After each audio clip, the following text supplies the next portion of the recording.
episode. So of the Canada BJJ Podcast, Jiu-Jitsu for Life Team Podcast, and Toronto BJJ Podcast. We're doing it all in one go. We're going to call these the COVID episodes. We're filming and recording at a beautiful shutdown Toronto BJJ, and my name is Josh Rapport, and next to my left is Nathan Dos Santos, who also helps produce these things. And then we have our special guests, Sheehan and Vicky Hoang. And so we're gonna see if we can you know people aren't getting to train these days, so they're getting kind of antsy. So we'll see if we can keep everybody focused and cover a bunch of Brazilian Jiu-Jitsu topics, and hopefully find that entertaining. So just an update for everybody. Toronto BJJ has been shut down since last Thursday night. What's today, the 19th? I've lost track of the days. Wednesday or something? No. It's a Thursday. It's a Thursday, folks. It's a Thursday, right? So we've been basically shut down for a week now, and there was a Niagara Next Gen tournament that got canceled before the government and the powers that be started canceling tournaments, and we'll talk about that. We'll talk about some major developments, the PAN's being canceled, the Worlds being postponed and potentially canceled. The Abu Dhabi Pro Worlds has been postponed as well, but that's really, and tournaments in Ontario are of course on hold. We're in an official state of emergency, and so social distancing, which is why I try to encourage Mike to look straight ahead rather than towards me. And we're gonna get into it a bit. So first, so for those of you that don't know, Nate, Michael, and Vicky are three of the top competitors internationally out of Canada these days. Nate, there's an argument that training out of Canada, he's the top black belt competitor that's active in the scene today, this side of Leonardo Segorio. So shout out to Leonardo Segorio, the number one active competitor in Canada these days. And then we have, number 8 ranked in the flow of grappling, Michael Sheehan at lightweight, somewhere in the top 10. Somewhere there. Somehow he's ahead of Kieran, who won the last match between you guys, Kieran Kachuk. I don't know exactly who he's repping, it's complicated. And then of course Vicky is ranked number 2? Number 2. So we're gonna get into, does that cause strain in the relationship, seeing how Vicky's got getting more cred in the flow grappling? That's okay. We spar every night, so I make sure to assert dominance. Yeah. Yeah. So nobody really believes that. Okay, so anyways, right? And of course, Nate also already qualified for Worlds at black belt, although maybe that's all for naught because maybe they're going to let everybody in. So we're going to talk to people about how they're coping without being able to do regular training sessions. So Vicky, how's this felt in terms of training? How are you handling this? Not well. I mean, we started running a little bit, but it's getting cold. Yeah, we ran once. Yeah. Vicky, I don't think you understand. This is your opportunity to psych out up and coming competitors that are chasing you by being so we've been running every day. You know when they do UFC episodes where they show that one amazing workout they did 3 years ago, but that's the video clip. Yeah, I'm not doing that. I mean, whenever I can get something heavy, I try to lift it, but not training consistently. It's been rough. Yeah. Well, I mean, it looks like Mike's getting heavier, so. Yeah, middle heavy comes soon. I think I'm at featherweight right now, so. Yeah. So what about you, Mike? The first few days go worse. I gained probably 15 pounds. And are you for real? Did you weigh yourself? Yeah. 177 was the peak.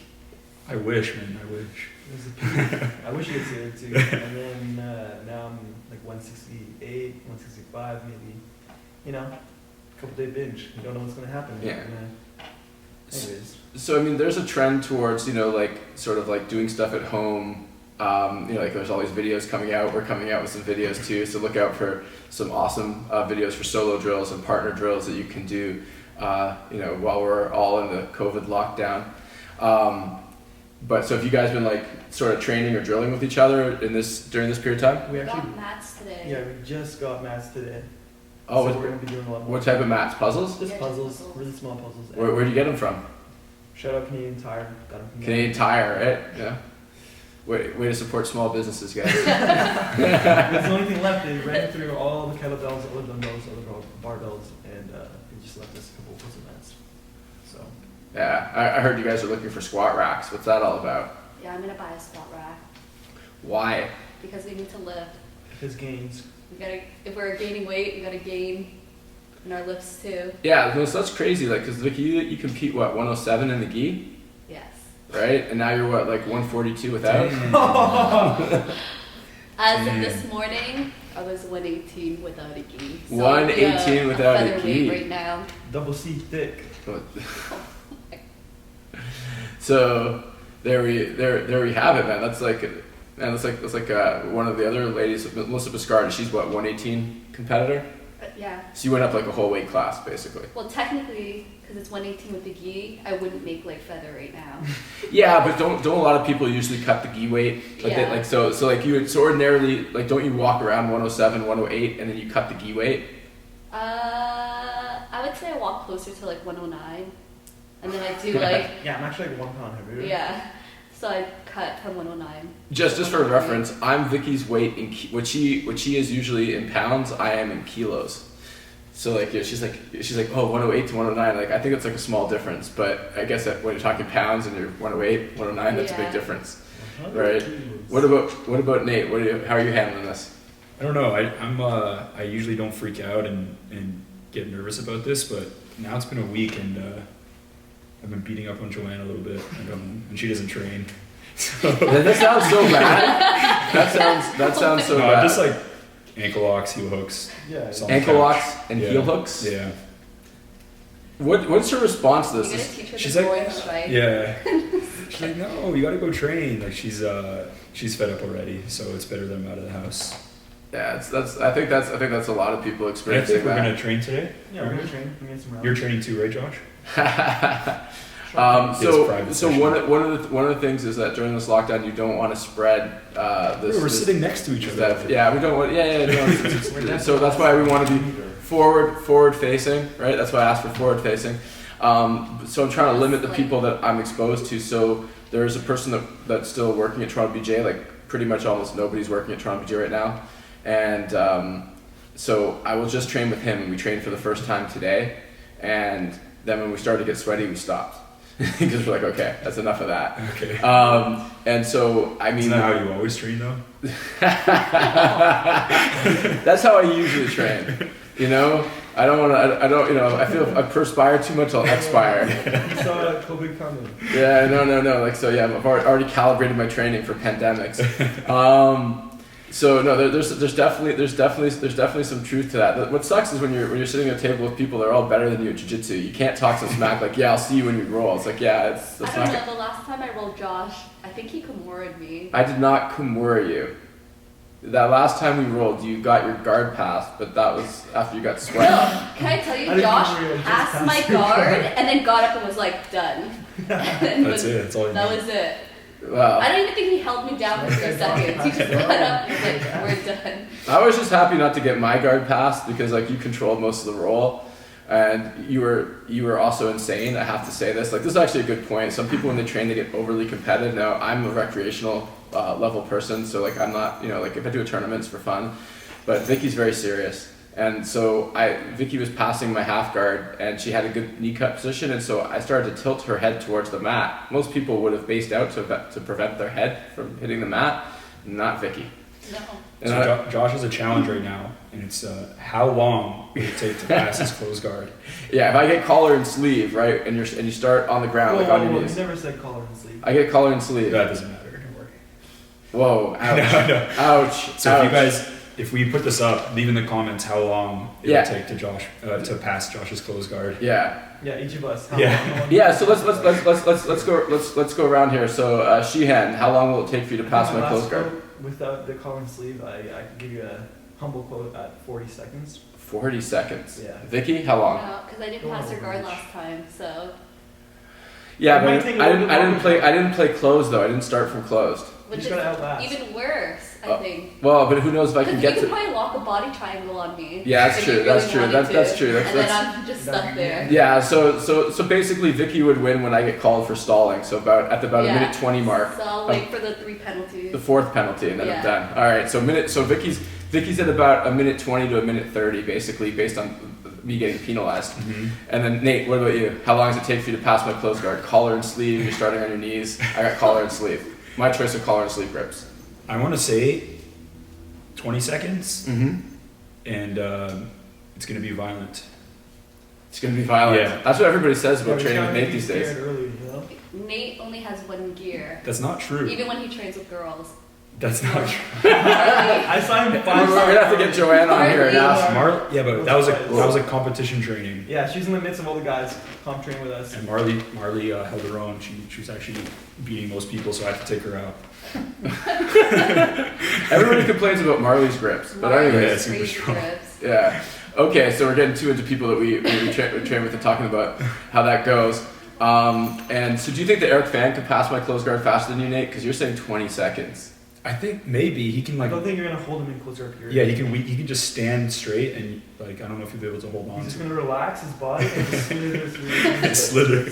Yeah. So Eric Fan, for those of you that don't know, is another one of the great black belts out of Canada, and I think his claim to fame is that a couple of years ago, I think 2017, he beat Kennedy Masayal, Cobrinha's son, in the semifinals at Worlds, when they were both brown belts.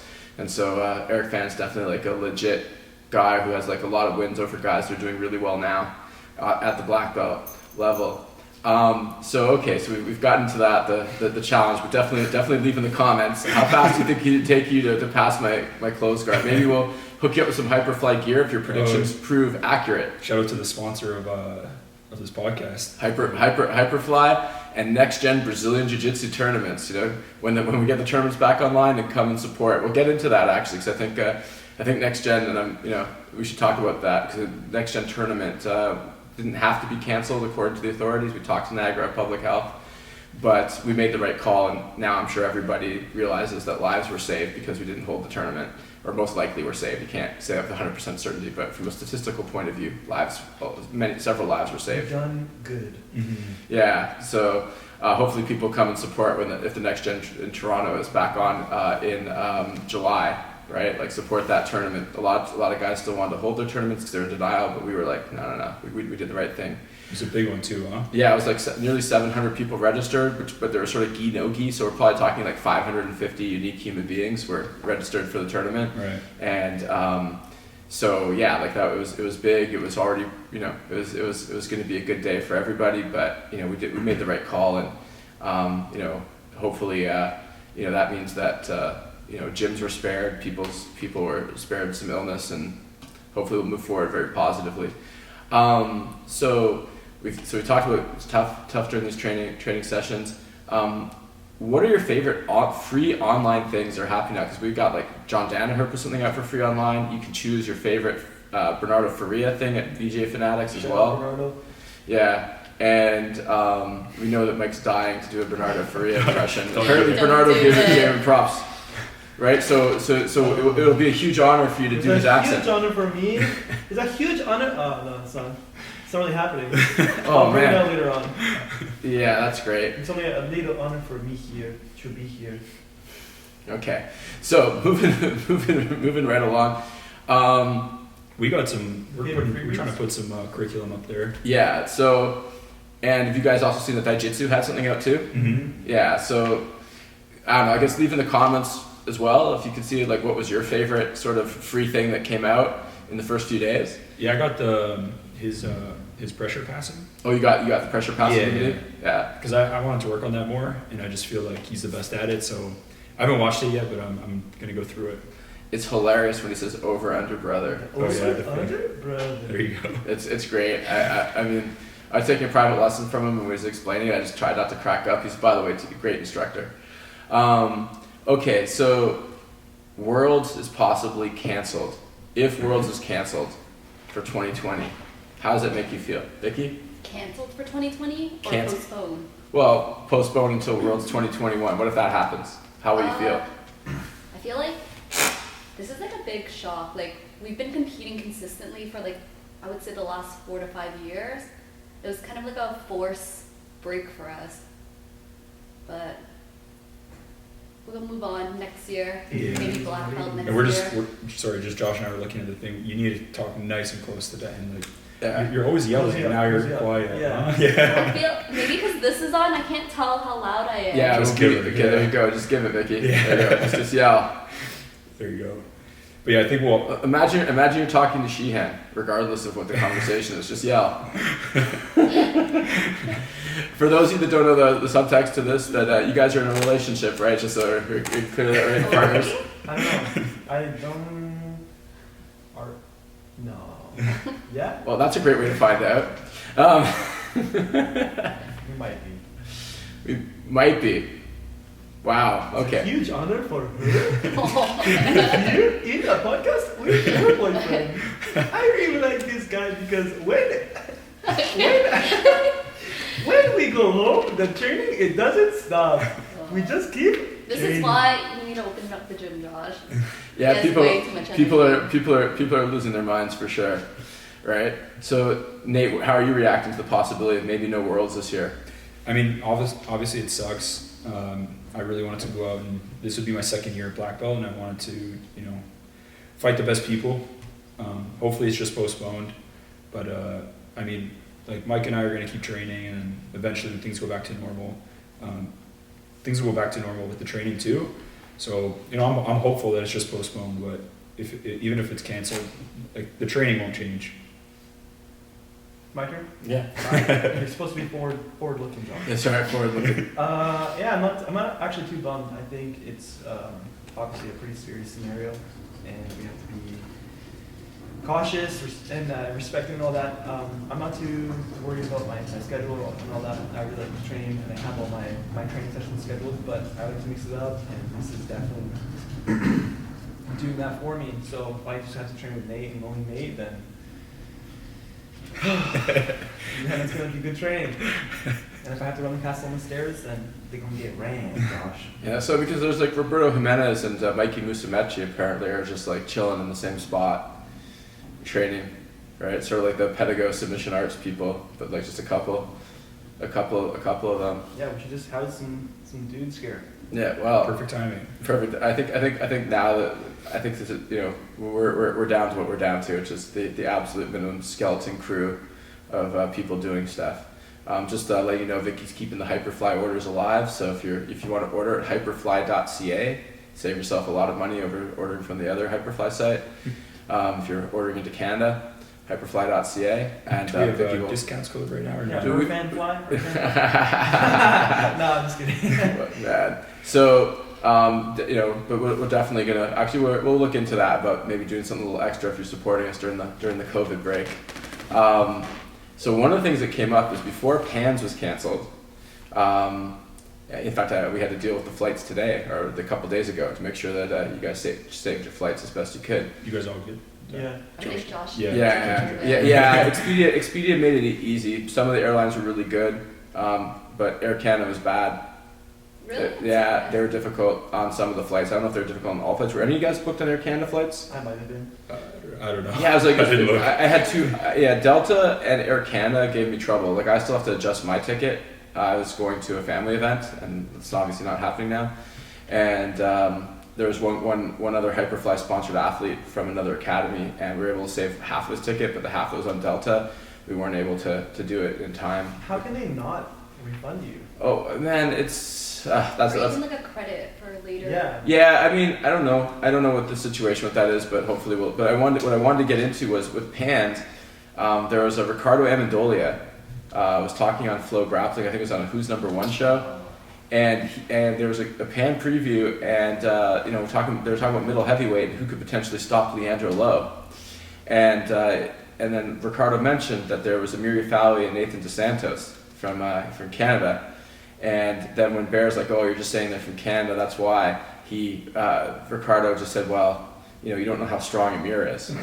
Right, so It's true. He is strong. He's very He's strong. Yeah, it's true. But Nate's been the more active in the adult division competitors, and so I don't know, Mike. You had some thoughts. Why do you think Ricardo wouldn't have maybe mentioned that Nate gave a little bit of a go to Lucas Barbosa last year in the second round at Worlds, nearly getting the choke from the back? Why wouldn't he have used that as maybe his defense to his pick? Man, I'm not looking too into it. I think everybody obviously, I think people know who Nate is a little bit more than Amir, so maybe he was just bringing up Amir to highlight that.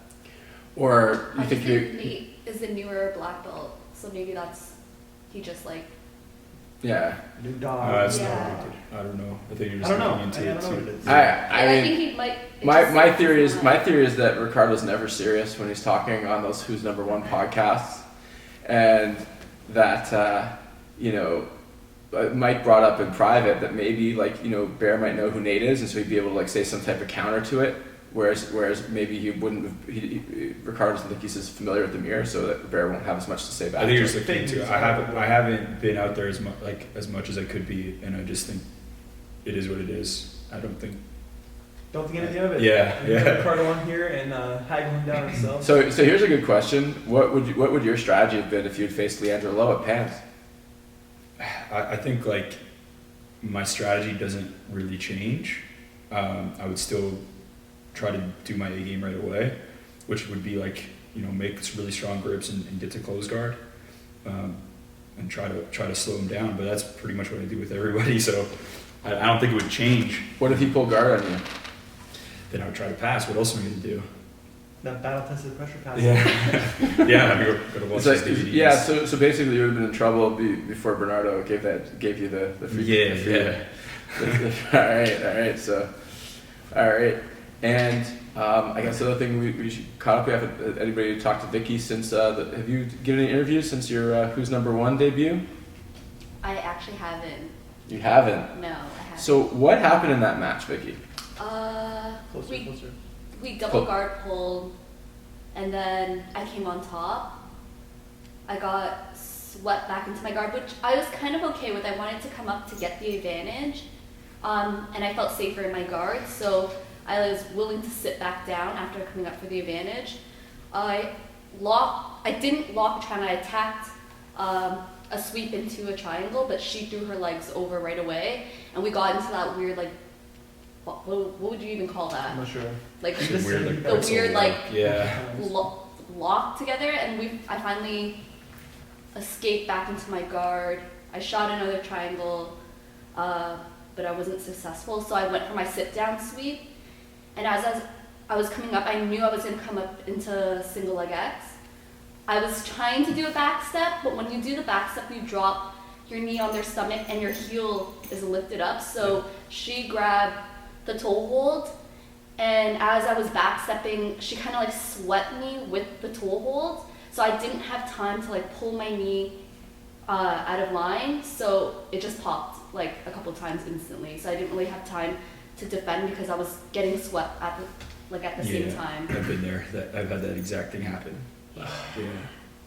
So do you feel like you can maybe do something differently next time? Yeah.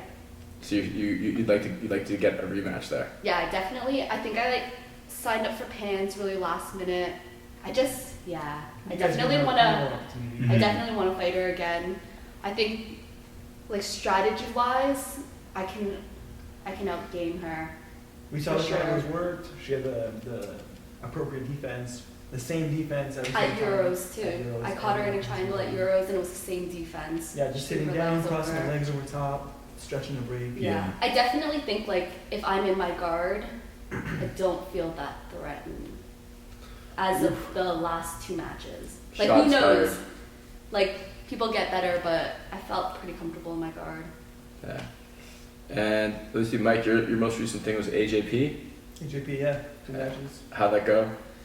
Pretty boring matches, but we got it done. I think the crowd. They thought I was losing for a little bit, but they were a little bit too far from the scoreboard.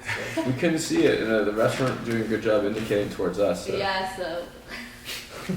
So yeah, that was pretty funny. I was out by the Hyperfly.ca booth, and Vicky was working at the booth, and then we were trying to watch to the farthest corner away from us, Mike's match, and we couldn't tell who. It looked like he was down on the score to us because what we saw, he was down. Yeah, Josh was just like, he's down at advantage. Yeah, somebody. So I obviously had Yeah. to climb a barricade. Planted that. Yeah. And what did the guy do? He just sort of locked you to deep half and was stalling? No, What no, happened? I pulled first, and I felt my sweep was right there, and as I hit the sweep, I came on top, and I noticed he was trying to set up deep half, so instead of coming on top, I just went back for the advantage, I sat back down. I had noticed he really wanted to play deep half in his other match, so I decided not to go into his game, and that was basically the match. Once I had the advantage, I wasn't under any threat, so I just ran with it. And then we have nobody wanted to face Vicky, right? Are there any competitors in Canada in your weight class? There was no one in my weight class or the one above, but I just came back from the fight. Like, there was no way I was going to compete with my ankle. Yeah, but okay, but Josh is trying to see if there potentially. yeah, could if be there's anybody out there. I thought there was somebody even. In In my division. I thought there was a brown belt in Toronto that's like your weight. Well, I noticed that there was a girl at Gracie Baja that like comes down here and teach, and she's like a light feather. Mm-hmm. So I always usually just put my name down, but competing locally is not really an option for brown belt girls right now. Well, it would be if all the brown belt girls that like to compete would compete, right? I feel like the weight classes here are so sporadic though.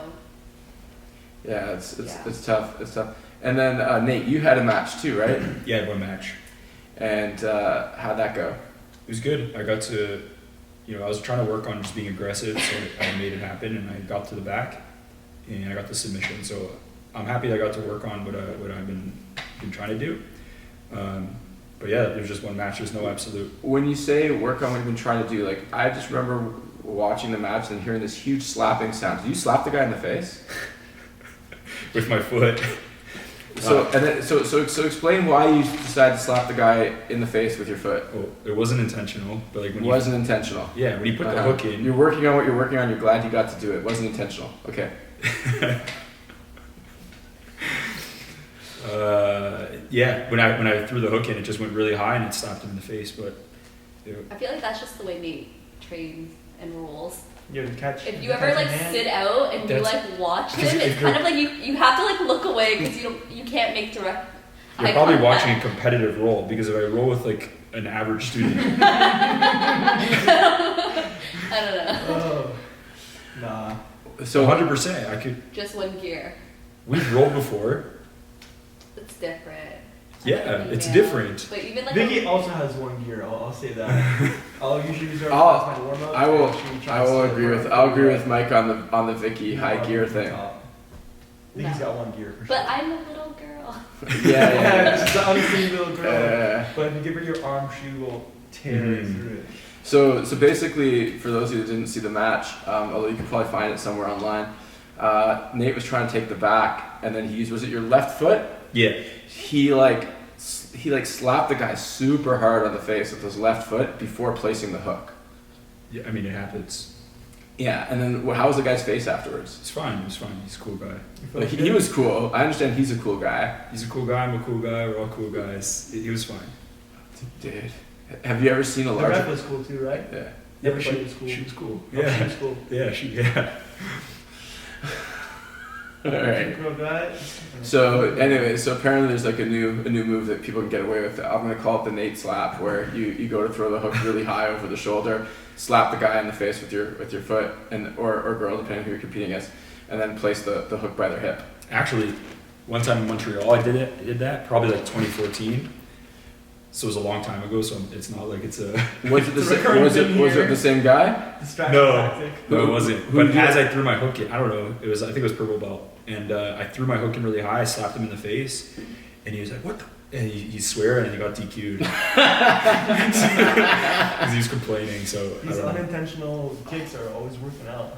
They're just like 5 years apart. So So 20. So you're looking for something 20, Yeah, 25, exactly. 20, 25, yeah. right? You know, there we have it. And so one of the things that we had the AJP this year in Canada, we had it in Toronto, but we also had one for the same season, but back in October of 2019 in Vancouver. Mm-hmm. And so, Vicky, did you get any matches at that? I got one fight. I moved up to 55 kilos, Uh huh. and I got a match there. Okay, well, how was that? I think I triangled her in like less than a minute. Where was she from? Like what city? Was she from the States or from Canada? No, she's from Canada. Okay, but where? I think she was from Vancouver. Mm-hmm. Okay, so that's nice. Someone from Vancouver came out and competed. And then what about you, Mike? You get any matches? It was a little bit weird, actually. I was in 69 kilos, and initially I think we had me, Mosley, and Calvin in there. And three Calvin guys from the same gym? Yeah, from the same gym. Calvin moved up from 62, and we had 3 outside competitors, so it wasn't so bad.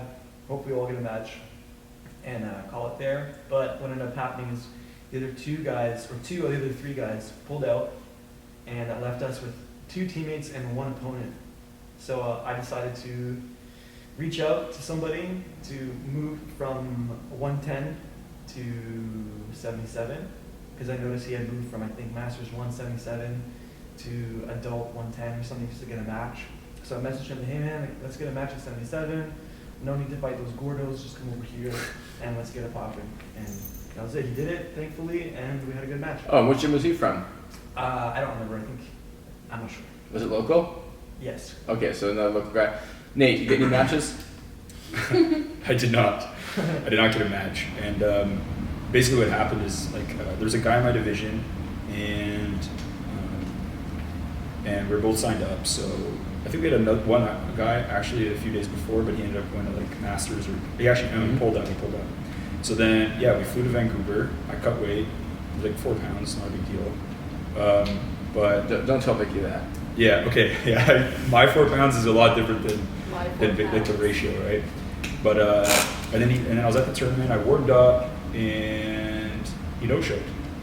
Did he weigh in? No. Do you know? So I guess I could have found out earlier if I asked Megan if he weighed in, but he didn't weigh in, and he was signed up for the tournament. So like I went all the way out there because the AJP points, right? We were all trying to get points to get the trip. And yeah, I messaged him. I went on and I got no response. And then I went on his Instagram. He was like teaching classes or something. Like he was, In that normal life. I forgot his name, Cajun Johnson. He fought in UFC. Just call him out. But yeah, I don't know. Like that's frustrating. He might have had like things to do, but it sucks when you go all the way out there to compete and a situation like that happens. Yeah, so hopefully, I mean that's an interesting thing, like talking about the sport, because there seems to be this issue with a lot of people saying they like to compete, but they don't want to compete if there's a chance they might lose. Yeah. And I think I feel like that's what happened out in Vancouver, and I hope that people don't get too mad at me for it. It's but crazy because they had a huge community there. I know, but so here's what I'm saying is like, I've seen a team of people from Toronto go down in 2015 to one of the largest tournaments in Vancouver. It was the Vancouver Provincials, BC Provincials. It was huge. We all went. Yeah, that was 2017 Vancouver International Open, right? Mm-hmm. And I think actually somebody beat you there. What was his name? Harnett, something. Curtis something or other. Curtis from Vancouver, Alliance Vancouver, right? Curtis Hartnett, I think. Yeah, I submitted him twice in the weight. We fought twice, and then he got the decision. He beat you in the absolute. Yeah. Yeah. See, I can tell it still stings. I had to just make that clear. I know. You added all this extra stuff in. That wasn't very classy, Nate. It still stings, right? But like, yeah, sure. So like, there were some game guys that day, yeah. and then we fast forward to 2019, and if the goal of a competitor is to compete against the best possible competition, and world-class competitors come to your hometown, you should be there, right? Like I'd say the same thing about if we're here in Toronto, when the Toronto Open comes around, if you're like if you're really a competitor for real, you're at that tournament, you're competing. Mm-hmm. If you're not, then don't go on Instagram the rest of the year pretending like you're a competitor if you're not gonna show up, and so like that's sort of a thing. I mean you can do what you want. I mean people could say that about me. I kind of pick and choose my tournaments, but I'm a recreational guy. I wouldn't go around saying, hey, I'm a top-notch competitor or something like that. And then, what about your match, Josh, at the AJP? So I was outclassed at AJP. I think I lost 7-0. I pulled guard on the guy, and then although he was still technically inside my half guard, he was like nearly choking me from the back for a huge portion of the match. was a good fight though, man. Yeah. It was really good. Yeah. Actually, the whole match, up until you got scored on points, the scorekeeper had the one advantage and scored on your end rather than the correct side, his end. Yeah, so I was hyped, like, oh. Yeah, and then initially I also got the points. I mean, somebody, because so we have to know is that the scorekeepers, whoever's keeping score, I think the person's like Member here. I think they're a member of the gym, and they're like, and the person was like, hey Josh, like, you gotta let me know when you're fighting.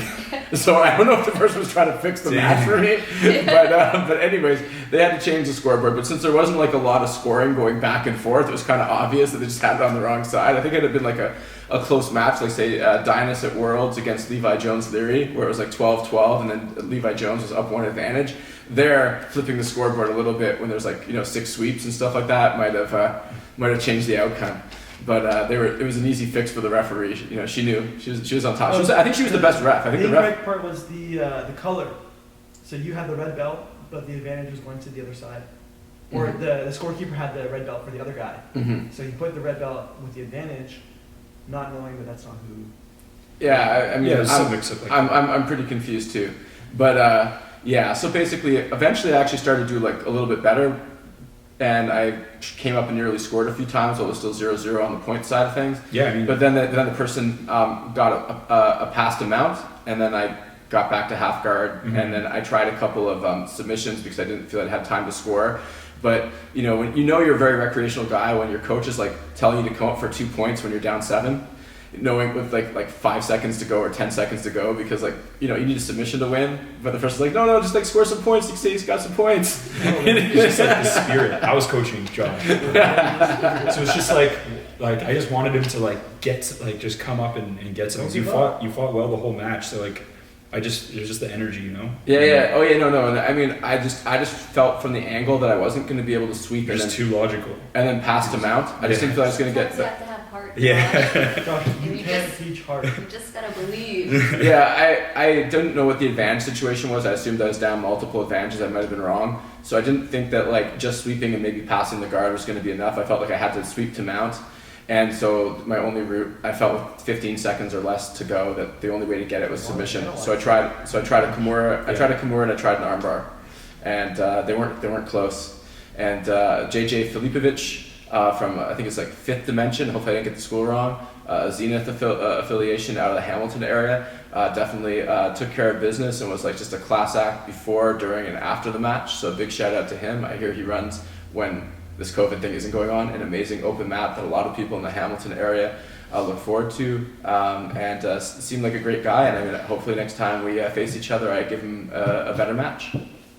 Hell yeah! Heck yeah, brother. Anyway, so there we go. I was trying to escape to ask you guys about your matches, trying to get Yeah, but one of the things that I think was kind of cool about the AJP and a lot of tournaments these days is that like a lot of people, I saw a lot of students coming out and competing and having fun, regardless of whether they won or they lost, and that seems to be a big change. I think in the past everybody would act like your academy's right to exist was on the line based on your match outcomes. And so people were like really down if they lost, whereas I think now people are realizing like it's not such a big deal if you lose a match. Like I think if you don't learn from that or move forward and keep on loving jiu-jitsu afterwards, then you lost. But like if I don't think it's a big deal that the other person's hand got raised. Somebody's hand's got to get raised. Yeah, and George is like always emphasizing that, and like he's always like the one to lead by example. Yeah. He just had his MMA fight. Yeah. He's like, look, I just fought. So you guys can go compete. Somebody say his quote right now. Oh, what? Nobody cares. Nobody cares. Work harder. Okay, I totally disagree with that. That nobody cares, works harder thing. Nobody cares what you think, Josh. Yeah. Thanks. Well, you know what, Mike? Why don't you just work harder? So I think that there's a point what they're trying to say is get over yourself. Don't think so much of like that people are like judging you or whatever. Mm-hmm. Like nobody's really paying attention. Nobody really cares if you how you do like the people that care about you are rooting for you, and and everybody else isn't even paying attention. And I think that's totally true. I think in my entire life outside of competing in matches at Worlds, I think only once and only for 5 seconds did people ever watch one of my match outside of people that knew me or the other person I was competing against. And it was just like there's this big dude and I got a body lock and it looked like I had like lifted him up and slammed him down. It was for those of you who are familiar with like a little valley drop, so it's a kind of an optical illusion, but it looked pretty good because the guy was huge. And so people for one sec go woo, and then probably went back to like grabbing some coffee or doing whatever they were doing, right? So I don't think people really watch your matches. I don't think, and people don't, people will root for you and hope you did well, but you're not letting anybody down really when you like when you lose in terms of like your coach or your teammates and whatever. As long as you're respectful, you're fine. But actually, let's talk about something I think is really awesome. Let's talk about another gym in Toronto that I think is doing some awesome things for the Brazilian Jiu-Jitsu community, but a bit controversial. Action Reaction, which is Mike's first gym, right? Mike, all the way to purple belt under Fernando Zulik, right? Yeah, the GOAT. The GOAT, the greatest of all time, apparently. Fernando Zulik, shout out to Fernando Zulik.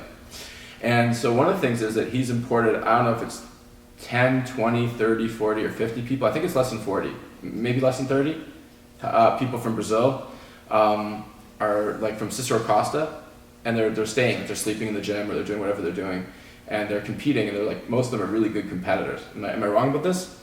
No, you're not wrong. They're all really right. So so basically a lot of high level competitors. Some of them have like placed at Worlds at various belts. I think Hiago George. What's He was here for a short time. Oh, he's gone already? Mm. Okay, it's hard to keep track of who's at Action and Reaction on a daily, weekly basis. But they basically brought in like 10 or more high-level competitors at various belts. And so, in my opinion, and we'll see what other people think, you guys are free to disagree, I feel like that was a good thing. I feel like that just gives people here locally an opportunity to face high-level competitors in a local tournament. What do you think, Vicky? Well, they need to bring more lighter girls. I see. So you like it. You just want them to bring people for you to fight. Yeah, like if I don't have to get on a plane and travel to compete, that'd be great. That'll save me a lot of time. I just think, if they could bring a brown belt, light feather, that'd be perfect. So Fernando, if you're taking requests, brown belt, light feather, and you want to be on Vicky's good side, even featherweight. Featherweight. Yeah. She's giving you options, Fernando. Don't forget Maybe to do not this. rooster because I don't want to have to cut locally, but light feather. But what about a rooster that would fight you like light feather? Yeah, that's fair. Okay, so Fernando, like talk it out and try to make that happen. What are your thoughts, Nate?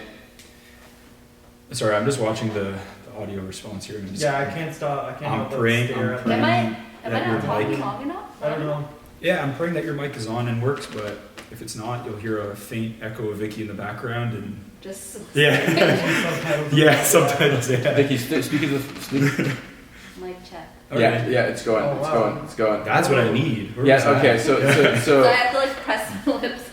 You have to. Yeah, you have to be. That's your mic now. Yeah. That's or at least that's your mic socket, the little fuzzy thing that goes on top. What is it called? Wind socks. Yeah. Wind socks. Technical term. Very technical, Yeah. right? So Queen's and according to Coyote, technique conquers all, right? Mm. So what about you, Nate? What's your take on this? I agree with you, man. Like it brings up the level locally.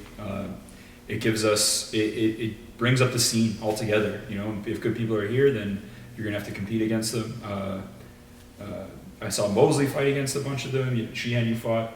I haven't really fought. Yeah, right. It just brings up the level. I fought, or some of them I fought outside of the local scene. Yeah, 100%. It makes everybody better.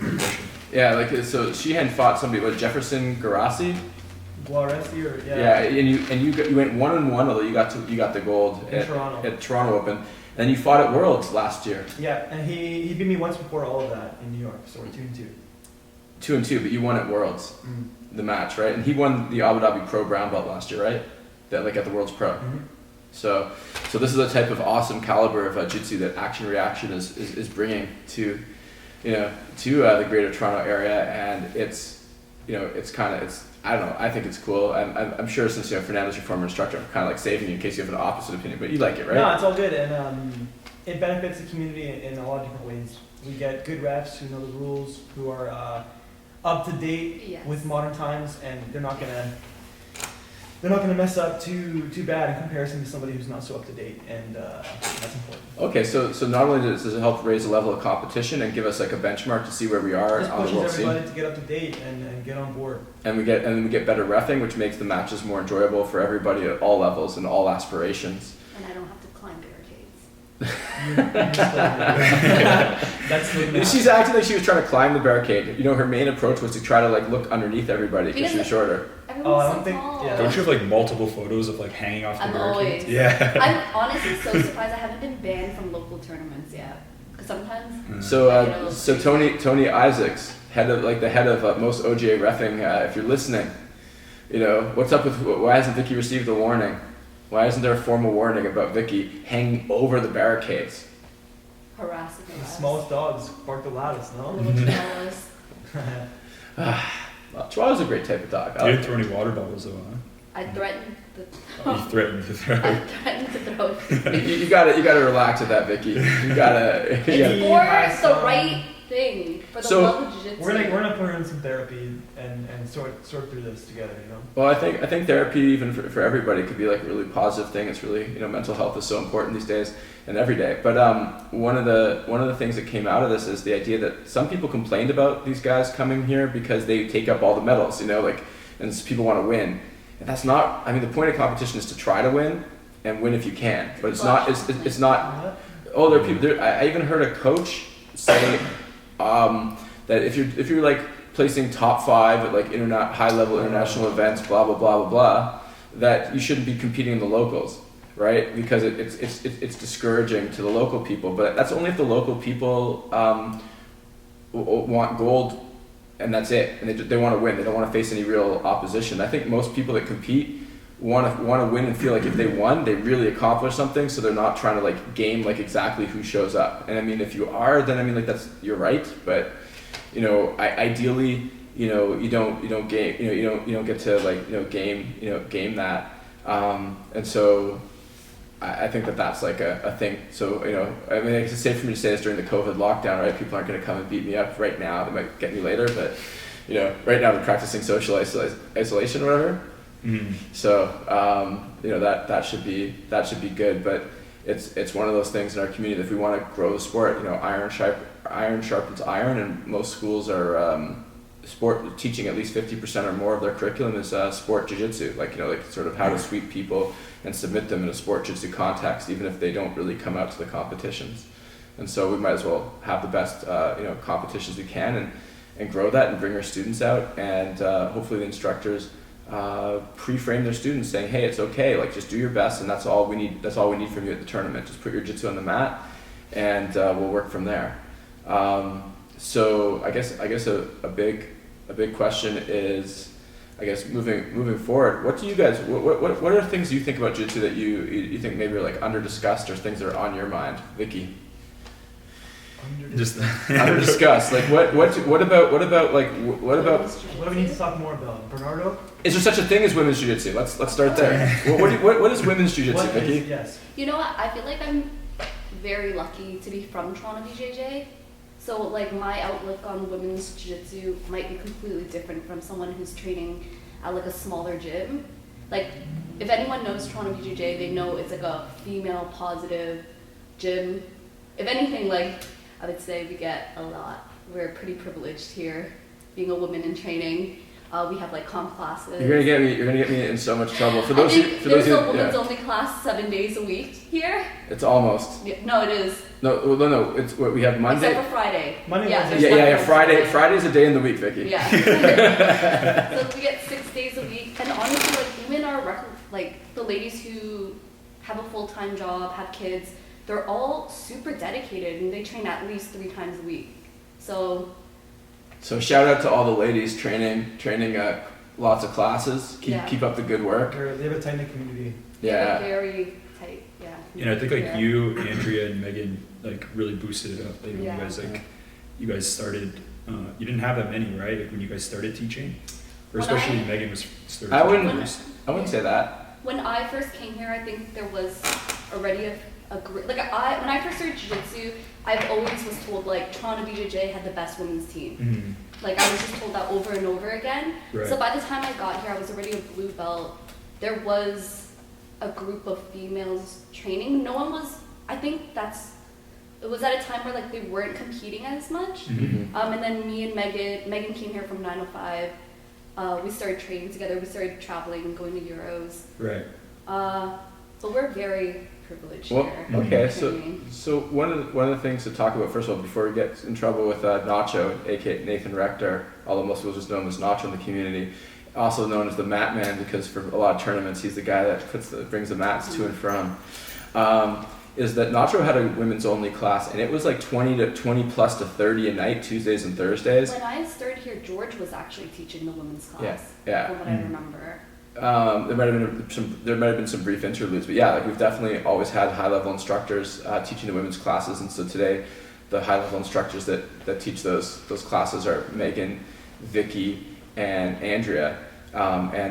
Megan and Vicky take turns teaching the competition skills class, which is you don't have to be a competitor to take that class, but it's like a class where it's like a high pace and focusing on things that might happen in competitions commonly. Bro, those white and blue belts are bugging me for another class. Yeah, so this is Michael Sheehan trying to make sure he gets another class on the schedule. White belts, blue belts. Yeah. Throw some comments down, right, to put some pressure on that director of Toronto BJJ to make some more classes, right? Especially everybody cooped up during the COVID. Yeah, you guys have plenty of time to make some noise. Get on Josh's video.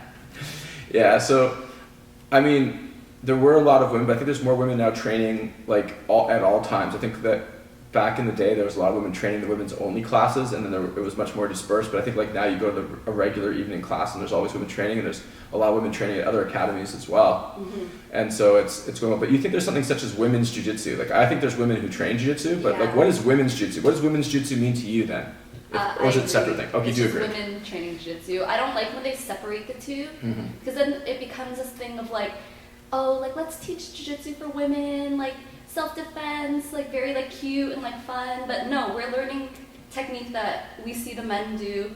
Like I feel like me, Andrea, and Megan really made it a point of like, we don't want to separate the two. We're learning jiu-jitsu, and that's what it is. We're not doing anything different. We're training as harder. Your warm-ups are harder. Yeah. The women's warm-ups on Tuesdays and Thursdays are on average harder than. I don't know about that. I mean, especially I heard Sheehan's warm-ups are weak sauce. Weak sauce, huh?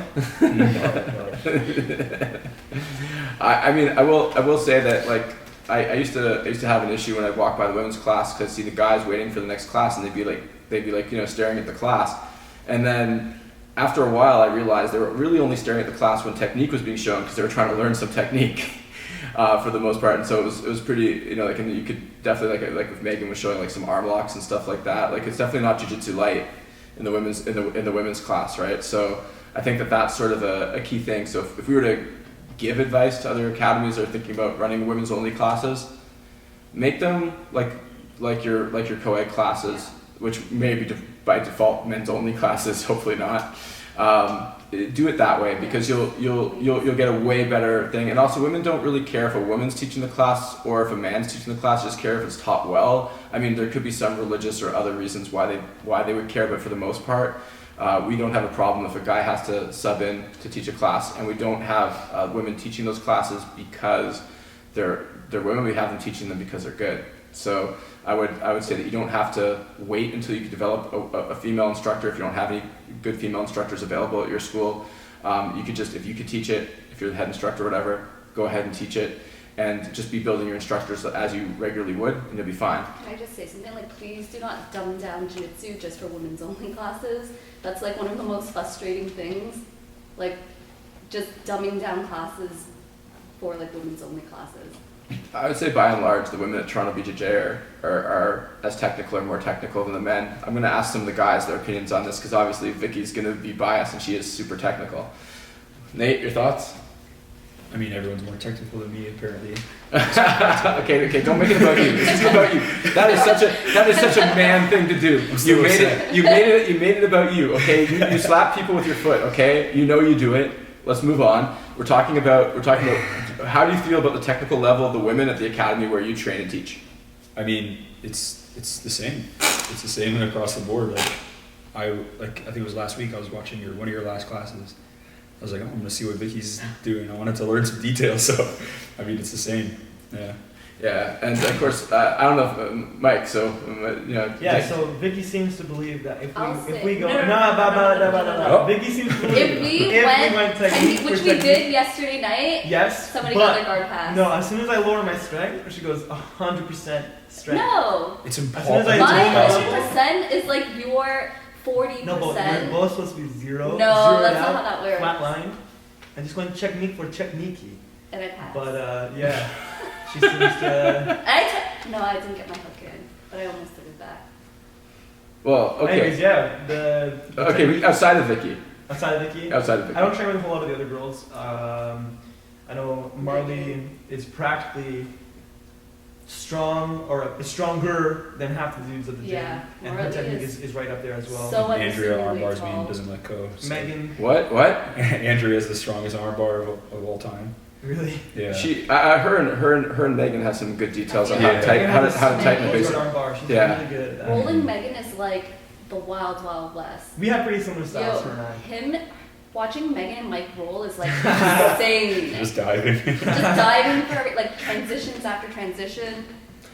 Yeah, I don't know. My own. I mean, a bunch of people are saying, "Oh, Marley's got these crazy grips," you know. Yeah, bro, go check it out. And no. So I rolled with her in an open mat a couple of months ago. There was an open mat, and I made. Thanks, Mike. Because of, thank you to Michael Sheehan. There was an open mat, and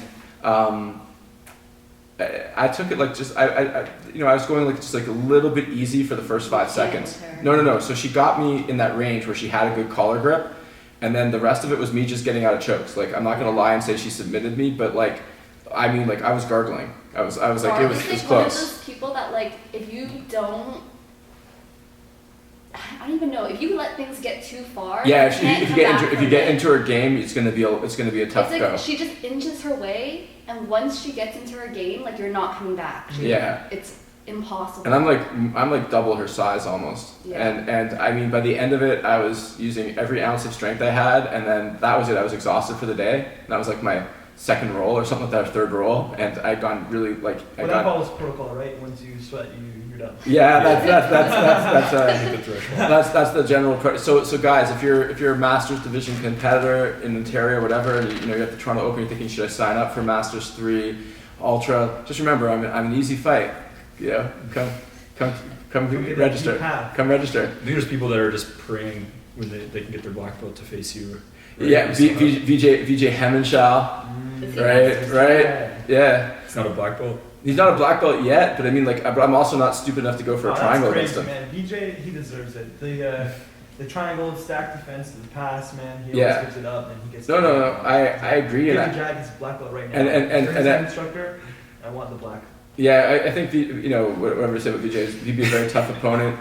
I mean, he's definitely a lot better at jiu-jitsu than he probably is at accounting.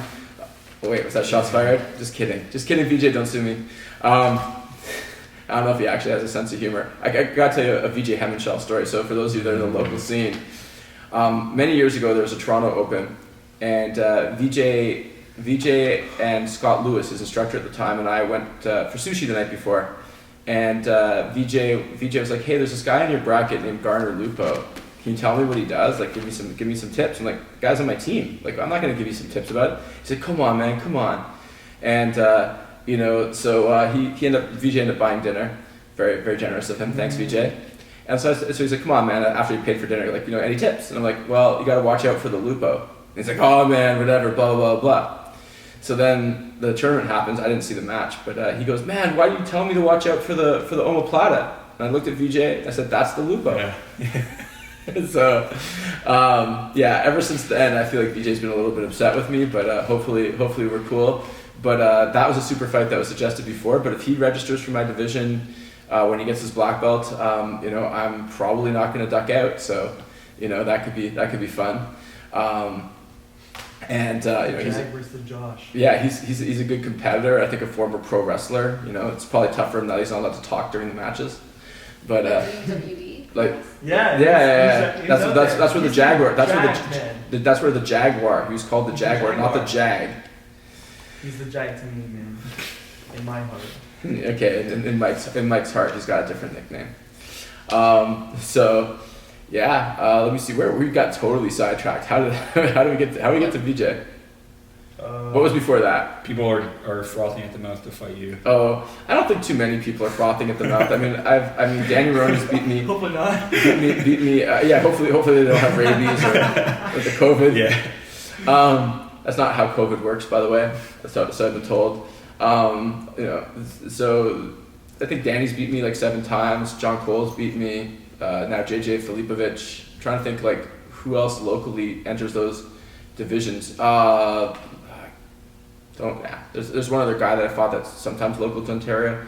But yeah, I don't know. There's definitely a lot more guys that are like really overweight that could compete against me. That are eligible for Masters 3. I mean, I'll meet people at Masters 2, Masters 1. I mean, even adults if it comes down to that. But I like to compete. And it's fun. It's a celebration of jiu-jitsu, and I don't so. Josh wants all the smoke, is what he's saying. I don't even know what that means, man. Kids these days. The smoke. What does that mean, Mike? Explain to me. I'm not from this new era. Well, Josh, wanting all the smoke would imply that you are interested in fighting as many matches and as many individuals as possible. This is the essence of the smoke. I would like to see my brackets have 4 to 8 guys at least. I would like to see that. Round robin or? No, I don't. Round robin's not really a tournament. We can organize it though. The thing is, that we can train in the gym. There's ultra heavyweights in the gym. I typically. The Jag might have a link on a nice boxing ring, and we can set up a pro wrestling / jiu-jitsu. Yeah, I'll say this. I think that super fights should be reserved for people that do things that are super. And so that's why many years ago when people were talking about me versus BJ, and we were also different belts at the time as we are now. Oh, this was a thing before? This was a thing before, way back in the day, before you even had internet access, when your parents were still like, no, you're not ready yet. So last week. Last week. So it was before last week. And people say, well, why don't you fight DJ? And I'm like, well, I think super fights should be reserved for people that do something super, and I haven't done anything super in a long time, and VJ's never done anything super, and so at that point, I mean, maybe he's done some stuff since. I don't follow him super close. So I would decline to give, because I want super fights to go to better people. What about a fight? I don't really fight, man. A match, a super match. A nice match. I think that if let's do a card of nice matches. I think what it is this: if there's a tournament, a normal tournament, and I register and he registers, I'm not going to be like, oh no, BJ registered. What if he beats me? And like get out of the bracket. I remember that used to happen to a guy at our gym, Matt Pasquale. I'm not going to say who the guy was. He's going to come back and win Masters World this year, by the way. Shout out Matt Pasquale. Matt Pasquale. He's also strong like Amir, right? Yeah. So Matt Pasquale used to compete, and there used to be a guy at the same belt as him, especially at purple. And Matt would put his name in the bracket. The next day, the guy's name would be out of the bracket. Does this guy still compete? I'm trying to guess who it is. You're not going to guess. He doesn't really compete. He's a black belt now, though. And as is Matt. They could fight again. And so then one time it happened twice, where Matt put his name in. Then the guy took his name out. Then a computer glitch took Matt's name out. The guy put his name back in. And then Matt's name came back in because it was a computer glitch. And the guy took his name back out. At which point I put on the internet that the guy was ducking Matt because this was the 3rd or 4th tournament in a row this had happened.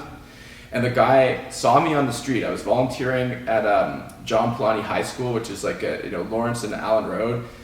People call it the jungle. And I was walking on the street, going to the subway, going home. And this guy came in his car. He's like, "Yo, Josh, I heard you said I'm ducking, Matt Pasquale. I'm not ducking him." Like in the jungle, bro. Dude. Anyways, man, you don't know me. In the jungle? Man, I wasn't really welcome in the jungle, but John Polani is apparently part of it, and it's sort of that. There's a lot of public housing there, and we were there at a needs neighborhood program, just trying to help out. But anyways, this guy, I guess, was coming home from work or something like that, and he saw me, so he started yelling at me. So then we talked later on the telephone, and he's like, "Yeah, man, I duck him."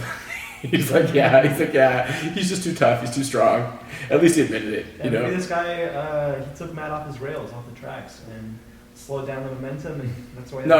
Matt kept going, man. Matt did a bunch of things since then. Matt trains here like 4. Matt is like the most consistent guy here. Like between lifting, He's a And I've been robot. Training. Yeah. You're saying Matt's a robot? Yeah. You're saying he's basically like AI come to life here? Mm.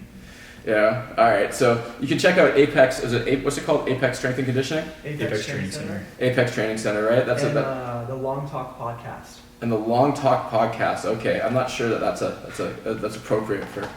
No, I'm just kidding. That's good. It's good. Excuse my That's name. great. Yeah. Okay. Yeah, and there's some other good training. There's Reach, right? Reach is close to Toronto BJ, Mhm. and apparently that guy is also quite acclaimed, and so is the staff. Mhm. So. Some good places to go if you're trying to get stronger. I just feel like if I was strong, it wouldn't be fair to other people, so I'm gonna just take it easy there, you know, in keeping with my no sweat policy. So I guess what are we moving to? Not just people. We're at an hour. And We're at an hour. So I don't know if We We got. can keep the ball. We got things going. What do you guys think about the term Brazilian Jiu-Jitsu? Right, we've got. Oh. Right, so let's talk about this because there's other people that have opinions on this. So some people say it should just be called Jiu-Jitsu. Some people say if you call it Brazilian Jiu-Jitsu, then if they're doing something in their country, they can call it like American Jiu-Jitsu, right, or whatever. King is getting annihilated online for this. I don't understand. I don't think he's getting annihilated. He is in the comment sections. Well, the comment sections, but here's the thing: Look into it. are the comment sections really reflective of somebody that has a thoughtful argument against what Keenan actually said, not just what they think he said No, it's headline just like wise? everything else. Like the comment section is just like the manifestation of like the most popular negative opinion. Anyone can write a comment. Yeah. Not the most popular, but Yeah. one of the most prominent negative opinions. Yeah. It's less popular than positive. Yeah, so I mean the argument put forth by Keenan is that there's different techniques being developed within Jiu-Jitsu, and so then why should everything be credited to the Brazilians when he's the one innovating? That's like kind of like in a nutshell one of the arguments he's put forth. Maybe not the best one he's put forth, and I've heard multiple iterations of his arguments that they've evolved to become more expansive. I wouldn't say any of his arguments are now inconsistent with previous arguments, for the most part, but that's one I heard. So if we can respond directly to that, we'll give Nate, give you a shot. My opinion's kind of changed, especially after like talking to you a little bit and hearing what Keenan has to say. I think like one point that you made, and you can like expand on it, but his foundation is Brazilian Jiu-Jitsu. Like everything that he's learned up to a certain point was once like Brazilian Jiu-Jitsu, or it is. And then to like build off that and then start to use your own techniques that yes you created and just drop the whole Brazilian part that got you there doesn't really make sense. Like these techniques that he's using might be his own, but at the end of the day, like it's still Brazilian Jiu-Jitsu. It's still what we practice, and it differentiates itself from Japanese Jiu-Jitsu or judo or whatever else. Why isn't judo Why can't it just be Japanese called judo? Jiu-Jitsu though? Why does it have to be called Brazilian Jiu-Jitsu? Like Jiu-Jitsu is Jiu-Jitsu. I don't have the answer. You don't have the answer? All right. The- All right, so I'm going to throw my thoughts on it too. So why don't we just call it Jiu-Jitsu? That's definitely a possibility. Yeah. What I would say is that if you want martial arts clarity and you want the public not being fooled, there's a lot of Jiu-Jitsu practitioners out there that are not Brazilian Jiu-Jitsu practitioners. I once faced one at Naga, and the guy literally took my big toe and tried to crush it because he thought that's what a toe hold was. He was a black belt in traditional Jiu-Jitsu. And side note, real quick, there was a Japanese Jiu-Jitsu practitioner with a black belt that came in here and trained with a black belt, and it still makes me mad, and he still comes here sometimes. With a black belt? And he was at the annual, yeah. Oh yeah. Okay, well. There was a woman too. Hey. Oh I my- guess that's why it's got to be Brazilian Jiu-Jitsu. That's exactly why. Yeah. Well, I mean, so this is why. Well, I mean, originally the Gracies were calling it Gracie Jitsu, Mhm. and then Horian tried to trademark it, and I don't know how successful that was in terms of court challenges, but so a lot of guys said, okay, we'll just call it Brazilian Jitsu, and it's definitely a distinctive form of Jitsu that's more focused on transitions and how to control people, taking them to the ground, and what you do once you're on the ground, and so it's a distinctive form of Jitsu. There were hundreds of styles of Jitsu before the advent of Judo. And then a lot of those jiu-jitsu practitioners became judo practitioners as well, and so on and so forth, right? And some, like, I don't know the exact story, but from what I understand, like there was, like you said, there's different forms of like jiu-jitsu and judo that was kind of interchangeable, like the translation. So people were still calling it, you know, jiu-jitsu or Kano jiu-jitsu. Jigoro Kano would call it Kano jiu-jitsu, and you know, people had to like I think judo, it became unified. Like I could be totally wrong, but like when they unified it, the Kodokan. Yeah, exactly. So like judo became the title, right? So everyone was kind of calling it their own thing, like Gracie Jiu-Jitsu, you know, Japanese Jiu-Jitsu, Kano. There's fusion Jiu-Jitsu. There's Jiu-Jitsu, there's lots. Yeah, exactly. So there's so many forms. So there's possibility for confusion. I think now what's happening is that because Brazilian Jiu-Jitsu, at least in certain marketplaces, like or certain regions, if you don't want to call it marketplaces, like Canada, where Brazilian Jiu-Jitsu really is the dominant form of Jiu-Jitsu. So like it's almost like you should, if someone says Jiu-Jitsu and you're not a Brazilian Jiu-Jitsu practitioner, you should clarify. Whereas if you're a Brazilian Jiu-Jitsu person, you probably should have the option of saying Jiu-Jitsu or Brazilian Jiu-Jitsu. Right, we say Jiu-Jitsu. What about just sport jiu-jitsu? Well, the sport Jiu-Jitsu has its own historical roots, actually. Actually, the JJF has something called sport Jiu-Jitsu, so that's why you can't call it that. And also... Oh, yeah, that's separate. Exactly. Yeah. So hold on a second, let me clarify. So I don't have it perfectly, but the JJF, which is the only Jiu-Jitsu federation, Jiu-Jitsu International Federation, that's connected to the Olympic movement, or an effort to get Jiu-Jitsu into the Olympics, and they can't call it Brazilian Jiu-Jitsu for nationalistic reasons, and that's kind of what got this whole conversation started again, I think, because they're not allowed to say Brazilian Jiu-Jitsu because they're trying to get into the Olympics, right? And it can't be like one nation sport and then be an Olympic sport. Sorry, my dog's moving around in the background. Like, what's she doing? She's trying to find a way. Yeah. So as a result of that, we have this reinvigorated conversation, but it did lead to confusion. So we started calling it Brazilian Jiu-Jitsu, and it definitely differentiates where your credentials should come from in terms of the public. So there's a public safety issue, I think, with declarifying, being less clear. About where your lineage of Jiu-Jitsu is from. The other issue is Keenan's claim, which is, so there's one issue of whether or not we should call it Jiu-Jitsu. That I think the problem when we have this debate is there's two issues. One is whether or not we should just call it Jiu-Jitsu, and then the other thing is if we don't just call it Jiu-Jitsu, why can't we say there's Brazilian Jiu-Jitsu, American Jiu-Jitsu, Canadian Jiu-Jitsu? You know, like why can't we do that? And I mean the answer obviously one is that we could do it, but the more important thing is that I think, like, for example, if you're in the field of medicine and you discover a cure for a disease, you don't go, well, we used to call this medicine, but now we're going to call it, Joshness because this cure came from Josh. So therefore it's now Josh's. You don't get to name it. You used a platform like Keenan, developed most of his techniques competing in like the IBJJF, the International Brazilian Jiu-Jitsu Federation. And he developed it training Brazilian Jiu-Jitsu with a Brazilian Jiu-Jitsu platform, so now he just wants to name it and call it his thing. So there's sort of an evolutionary issue that sort of goes against what he's trying to say, and he's concerned about credit. But I think like individual practitioners can still get credit for innovating within the art without saying that, without having to say, well, this is American Jiu-Jitsu and this is that Jiu-Jitsu. I think it causes a lot more confusion than it's worth, and you'll see a lot of opportunistic people that didn't put in the time training the Brazilian style of Jiu-Jitsu or Brazilian Jiu-Jitsu, which is now very popular, and then claiming they do Brazilian Jiu-Jitsu. And I mean, we've seen that before. At one point, there was a guy here his Brazilian Jiu-Jitsu credentials were in doubt, and so he has something like 6th gear Jiu-Jitsu or 7th gear Jiu-Jitsu. And if you've ever seen the movie There's Something About Mary, like, what if I have 8th gear Jiu-Jitsu? Like, I just come up with something. And not really trying to take a shot at that guy. Like, he seems like he's cool now, but.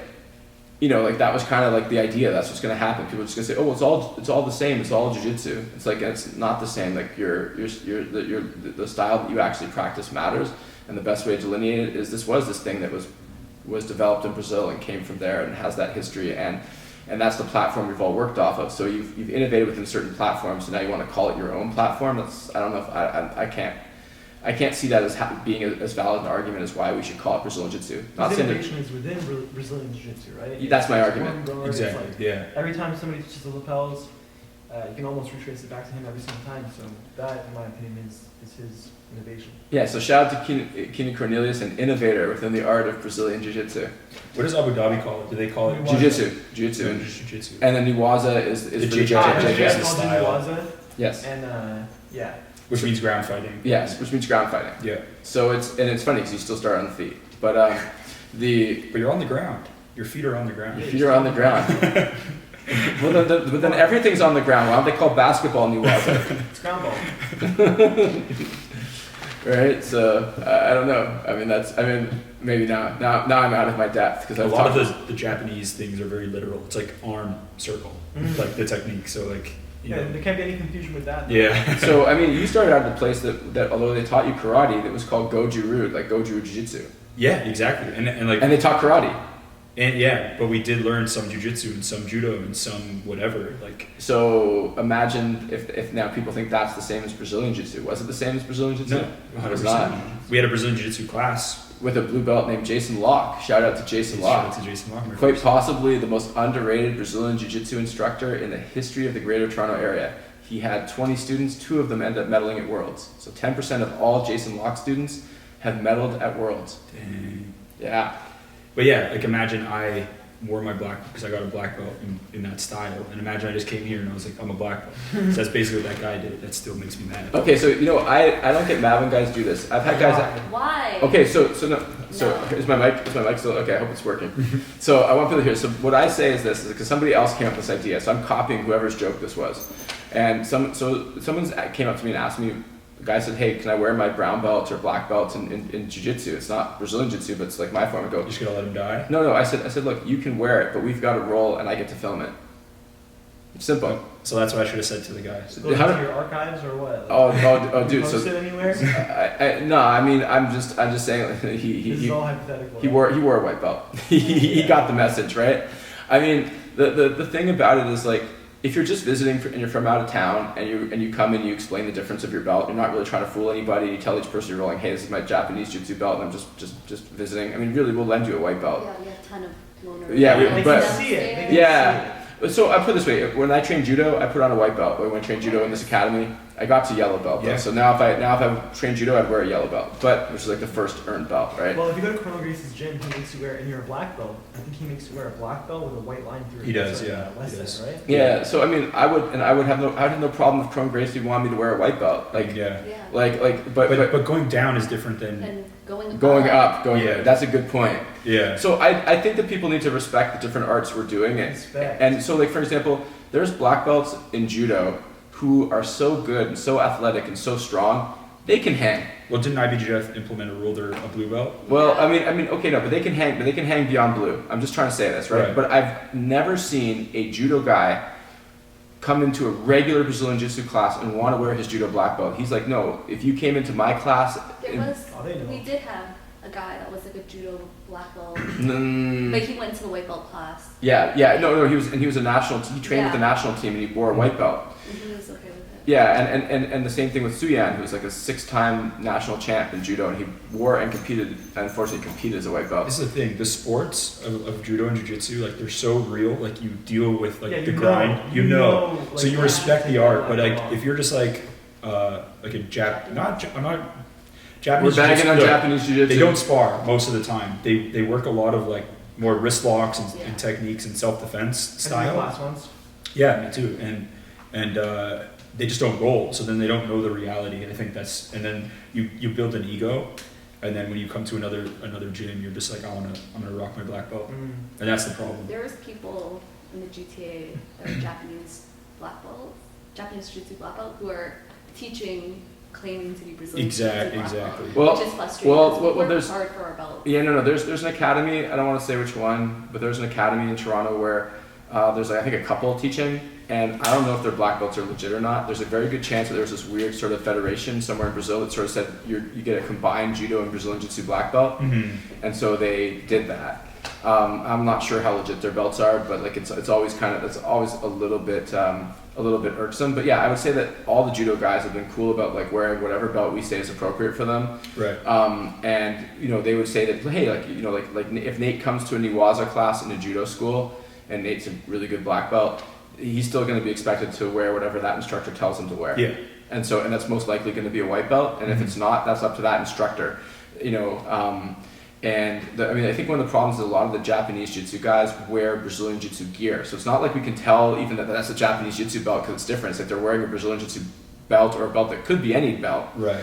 And they're wearing a gi that's a Brazilian Jiu-Jitsu gi or Exactly, whatever. And then they look the part. They look the part and then they come in and it's often very different. I mean, it's very rare that you roll with one of those guys and you think that, you know, it's a brown belt or black belt in Japanese Jiu-Jitsu, and you think, oh, this person's above blue. It's almost never. Right. And I mean, I'm not, you know, so it's, I mean, I've rolled with one Japanese in the tournament, one Japanese Jiu-Jitsu guy who actually rolled pretty well. He's a guy that tried to break my toe. And, you know, like, he definitely was good. What's the time on that? Like, what's the battery? Do you think it's like a confusion of 120. mixed, Battery? mixing the martial art? Like, why 29%. is it that they're wearing The battery life. different belt, like the 29%. same belt? I think that there's some people that are very attached to status. And so Because I they, just feel like it might be an insecurity thing. Like, if I'm visiting a gym and they ask me to wear a white belt, like, I'll let my technique speak for itself, Yeah. right? That's what I'm saying though. Going down, you're like, okay. yeah, Hoist Gracie, amongst others, used to say that, you know, a belt only covers, you know, 2 inches of your butt. The rest is up to you. Yeah. Right. Yeah. So I mean, that's definitely a. Then sorry to cut you off. I wonder if that guy just had no clue. Like, Yeah, that's what I was he thinking. rolled with everybody, and then people were like, "Hey, Nate, like, I don't think that guy's a black belt." Yeah. And then I'm like, "Oh, okay," but Is this like a young guy? Is this a young guy and we can't get a straight answer where he was from? yeah. Yeah. Oh my gosh. We So even had the lady. no, I got. You know what? This guy's inside my association. I'm gonna put him on blast, bro. You're dishonest. You're a liar. I'm not gonna say your name because honestly, I didn't bother to learn it. But you can't even tell me who your instructor is that gave you the black belt. So. And actually, I saw one of his instructors on Instagram. He's a Japanese jiu-jitsu instructor. So Oh my gosh. it's clear. So look. So if you guys were wondering Case who. solved. So look. Nate just let the secret out of the bag. He is among the members of the Jiu-Jitsu police. So he's. Join that. The safe word. So I mean, I don't want to say the guy's name. I honestly don't Get fired remember. up. Yeah. You got fired up. No, it was. Sweater. It's wrong. No, but here's the worst thing. I heard from. Yeah. Okay, Vicky. Alex on the barricade right now. So from what I heard, I mean, like there's a black belt at Toronto BJJ who's a recreational level guy, very recreational. He's very injured, and he's like, Nate tried to say that this guy was like blue belt level. This guy in question, you know, maybe like a low blue belt or like a 4-stripe white belt. And I'll just say Vince was like, nah, no stripes, no stripe white. Yeah. Right. And then, so here's the crazy part. I saw the guy after I was training downstairs with a you know, because you know my no sweat policy. I was training like a session with another black belt, and this guy came down and he said, "How was it?" "Oh, the guys aren't bad up there. Like they aren't bad." I didn't know what had happened. I didn't know his story. I didn't even know that he was trying to wear a black belt. And I'm like, "Oh, like do you roll with Nate?" He's like, "Yeah, he's all right." Yeah. Didn't he like armbar him like twice or 3 times and just stop? I heard him like 7 times. And that was it. So But yeah, and I can just tell the way, like I can just feel it. Like as soon as we gripped up, Yeah, he just like he's goes not in forward his onto his element. knee. Yeah, he's not in his element. yeah. So we're So not even dissing. This is not even like a shot. no. I think some people Maybe have. Josh is dissing. but I think I'm people. not I sure. think yeah, maybe I'm dissing, but I think some people have a mental illness when it comes to this stuff, and I think that even though this guy's young, and it's usually older people that have this, like 40s and up. I think this is a 20-year-old who's just an advanced case, but maybe not. Like I don't know. That's why I don't want to use names because I don't want to be suable. But it's wrong because I think that he was trying to pass himself off as someone that could teach, Right. and that's dangerous. You can get hurt like that. Yeah, he has students. And the cycle will just continue like that. Yeah. Just Yeah, continue. I remember back in the day, a lot of people thought it was all the same, and there was this place called, I kid you not, Karate College, and it was offering Brazilian Jiu-Jitsu on a Tuesday and a Thursday. At the time, Toronto BJJ had no gi on Tuesdays and Thursdays, and this is when Toronto BJJ was still up at Steels and Turbine. So no, gi. We still have no gi today. Oh, we'll get into No, it. but is there like respect on it or? I mean, a lot of people made it to Abu Dhabi from that group, but anyways, so put some respect on it. Shout out to Birdman wherever you are. I'm sure. What happened to that boy? I don't know, but I heard he ain't gonna say no more. He's done. He's done said. Anyways, so I told these guys like, hey, like I'm a blue belt. I was a blue belt at the time, and I was 250 something pounds. And so like I told the guy like my whole deal and how I trained another place. But he's like, yeah, you can come over here, and the guy told me that judo and jiu-jitsu is Brazilian jiu-jitsu. It's all the same stuff, right? So that's why he can teach it. So he didn't tell people that he was a Brazilian jiu-jitsu black belt, but he was a jiu-jitsu black belt and a judo black belt. And he was offering classes advertising Brazilian jiu-jitsu. So he's saying that he was teaching Brazilian jiu-jitsu, but he didn't claim to have the credentials. So it's a slight difference. I think the place is called Karate College, but if it wasn't, so hey, I don't want to get sued by whoever Karate College. You know, if this wasn't you, it's not you. Don't sue. So he started putting me, like he started Shark Tanking me with his students that had better cardio, and I'd been off for a couple months with like one of the few knee injuries I ever got in my life. Actually, a judo guy injured me. We'll talk about that in a sec. And so like he had his guys run at me. So finally, after a few guys, I mean they were really bad. Like I just lay down flat, half guard with my back flat on the mat, and they were easy to take care of. I could get on top and submit instantly once I was on top. And I'm not very good at submissions, so when you're getting submitted instantly by me, it's saying something, then and now. And so he put his last student that was supposed to be like his great hope with some 16-year-old like skinny teenager, like 130 pounds. So we start to roll, and I'm feeling sorry for the kid at this point because I know that the guy just put a ton of pressure. So I was actually like taking it easy and not like passing in 3 seconds. I was taking like 10. And so as I was passing, the guy goes, "How is he?" to this student, and the student wasn't trying to be funny. He's like, "He'll kill you." That's what he said to his instructor. And so then when I rolled the instructor, as soon as I passed the guard, it's like blood sports. Yeah, dude. It was so. I mean, it is different from a skill basis. Typically, if you're good enough to hang on the mats with Brazilian Jiu-Jitsu practitioners in a grappling situation, you probably don't feel the need or so insecure that you would call yourself doing Brazilian Jiu-Jitsu. You'd be comfortable with whatever got you there, whatever training got you to that level. And there's definitely guys out there like Josh Barnett and stuff like that never really trained Brazilian Jiu-Jitsu, and they can crush it. I think he's even won like a world no-gi title in Brazilian Jiu-Jitsu. Did he submit with that? He submitted Dean Lister. He submitted an Lister. ADCC absolute champion. Submitted him in a great display of grappling. I don't like to call it jiu-jitsu, but and so I mean, to me, if you're that good, you don't need to claim it because you could just say, hey, I'm a judo guy, I'm a this guy, I'm a karate guy. If you're a karate guy and you can roll and you can hang, but you didn't train formally under those belts, I don't think training Brazilian Jiu-Jitsu makes you good at ground grappling. I think it's that the art itself is pretty good.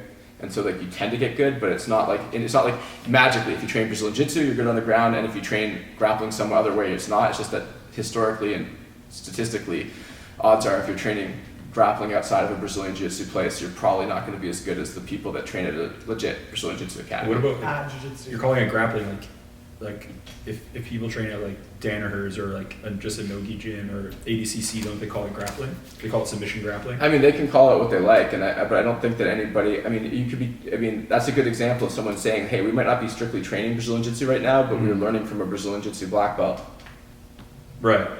So I mean, now we're getting sort of deep into a much more philosophical thing. I'm just saying in general, like if you're learning grappling in a Taekwondo school by a Taekwondo instructor who doesn't have a lineage in a serious grappling style, but says that there's a Taekwondo grappling, probably you're not going to be as good as the people that train at a legit Brazilian Jiu-Jitsu school, because if you're just a normal person, you will only be as good as your instruction, typically.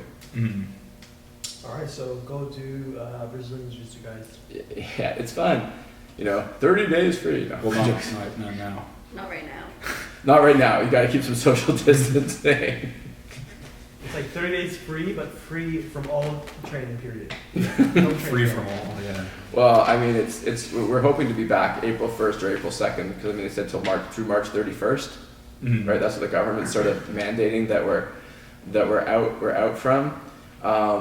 Let's see, what else? Just to touch back on that, you said like that guy asked you how he was doing in the role, or how do you do against him? He said how good is he? That's what he asked the student, and the student replied to his instructor, "He'll kill you." I don't know. I just thought of that when you talked about that, and like our gym, we just there's no talking like when we train. Yeah. George like enforces that. So just for some reason, I've been to gyms where it's like people on the sideline would be like, "Yeah, you got him right where you want him." Dude, like, the men's it's very like It's so weird. It's weird. Yeah.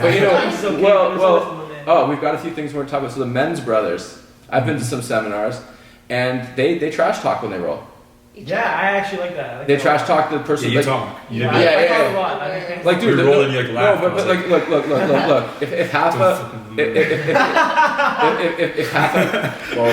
whoa. No, he lets the mid roll. He'll go like woo. Like Yeah. I don't understand. No. Like if you're getting That's like a fake news. hard roll, you let out a reaching. woo. Okay, so So half of men's would talk trash, but what was crazy to me is sometimes a blue belt or purple belt would be rolling with like half of men's or Guillermi, and they'd start the trash talk. It's like, I would do that. it's like, dude, You're like, Yeah, I don't like you know, like have some legit like yeah, no. I don't know. Strict George Brito There isn't style. time for all of that. Like if I'm really having Mendez, he's talking shit. I'm gonna talk some shit back. So one of the things I would not initiate. What about in tournaments? Like, has like your opponent ever said something to you? I've had one guy. You actually just spotted him. And I was in my closed guard, and the minute was winding down, the last minute, and I was winning. I was kind of waiting for a reaction. We were doing that arm drag thing. Yeah. Sweep.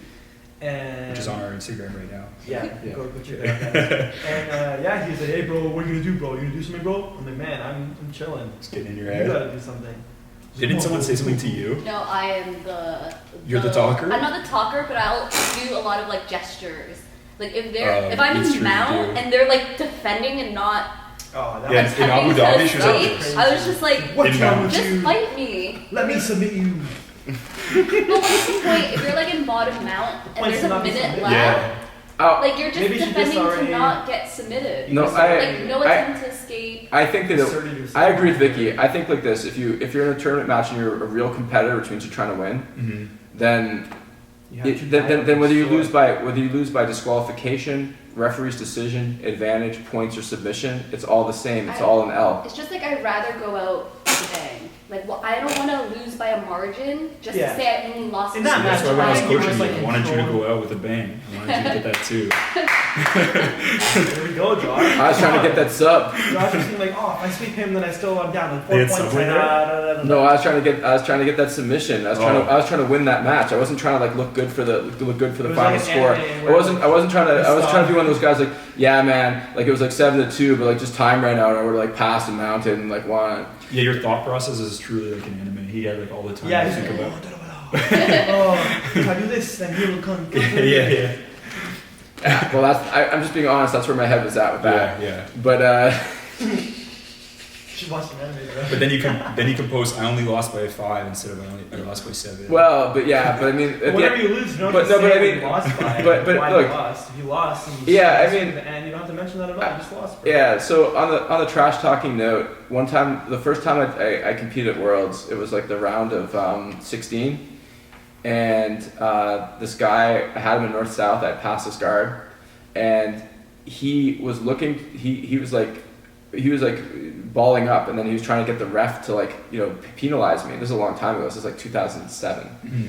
right? 'Cause Making him cry. He was balling up. You're saying? yeah. Well, he was putting his hands. He was just defending, not trying to skate. Or he was crying. I'm not. He wasn't. He was doing something else. And then he would sometimes shrug. Like as soon as I would like loosen up what I was holding, he would move his hands away, like he wasn't just holding, like protecting himself. So he had his hands like He had close. himself in his ball. Yeah, he was balling He's up like, with his I hands. was balling. With his hands. I was holding down north south, and then he looked at the ref like, "Are you going to do something?" That's exactly when I got the choke hand in for the bread, the what they call it, the bread cutter. Mhm. Yeah. And so, like, as soon as he looked to the ref and said, like, he turned his head to the side, and he's like, "Is this guy gonna do something?" I put my hand in, choked him, and then after I won, he said, "Congratulations, you did something." And so I'm like, "Cool, Thanks. I'll take that." So I don't know. That's where I stand I on think in the. a controlled, friendly environment, some competitive trash talk can really I think make a boring round a little bit more fun. I don't think You so bring because more I fun think to the I think it, jiu-jitsu. I think it causes a lot of people to be too much about the posterity of the role because they don't want to get clowned or they want to be the one trash talking. So No, they- but it depends on how the method Yeah. of trash talking. is yeah, very but then important. but then you're We're thinking not about demeaning anybody. yeah, but And what it's are also your very skills? distracting.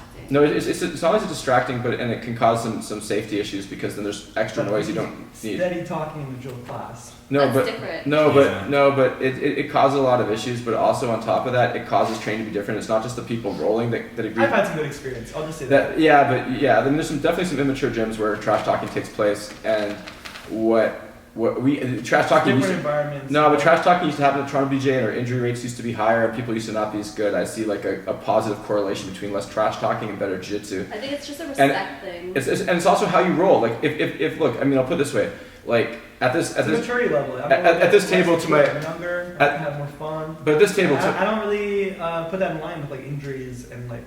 how much yeah. respect Well, the I person. mean, you I'll know, do it with Nate. yeah. He might go my back with a kimura. I was like, wow. I'll just be talking shit to myself. I just completely dropped the ball. And Just I should just be silent. keep it to yourself, bro. But I just think like in general what I was getting at is like our rolling class, like, George just enforces like the no talking. Yeah. And that's how it should be. I second the thing with Nate because I think people will train with a lot of ego. I would agree. But like making a comment, if you're like, oh damn, like whatever, that's not a big deal. But like just the general atmosphere is like everybody, if you're, whether you're on the sides or rolling, you're just like. I don't do this regularly. I'm just saying. No. I disagree. Yeah. I disagree with that though, because you're saying like even the comp class. I think it's like.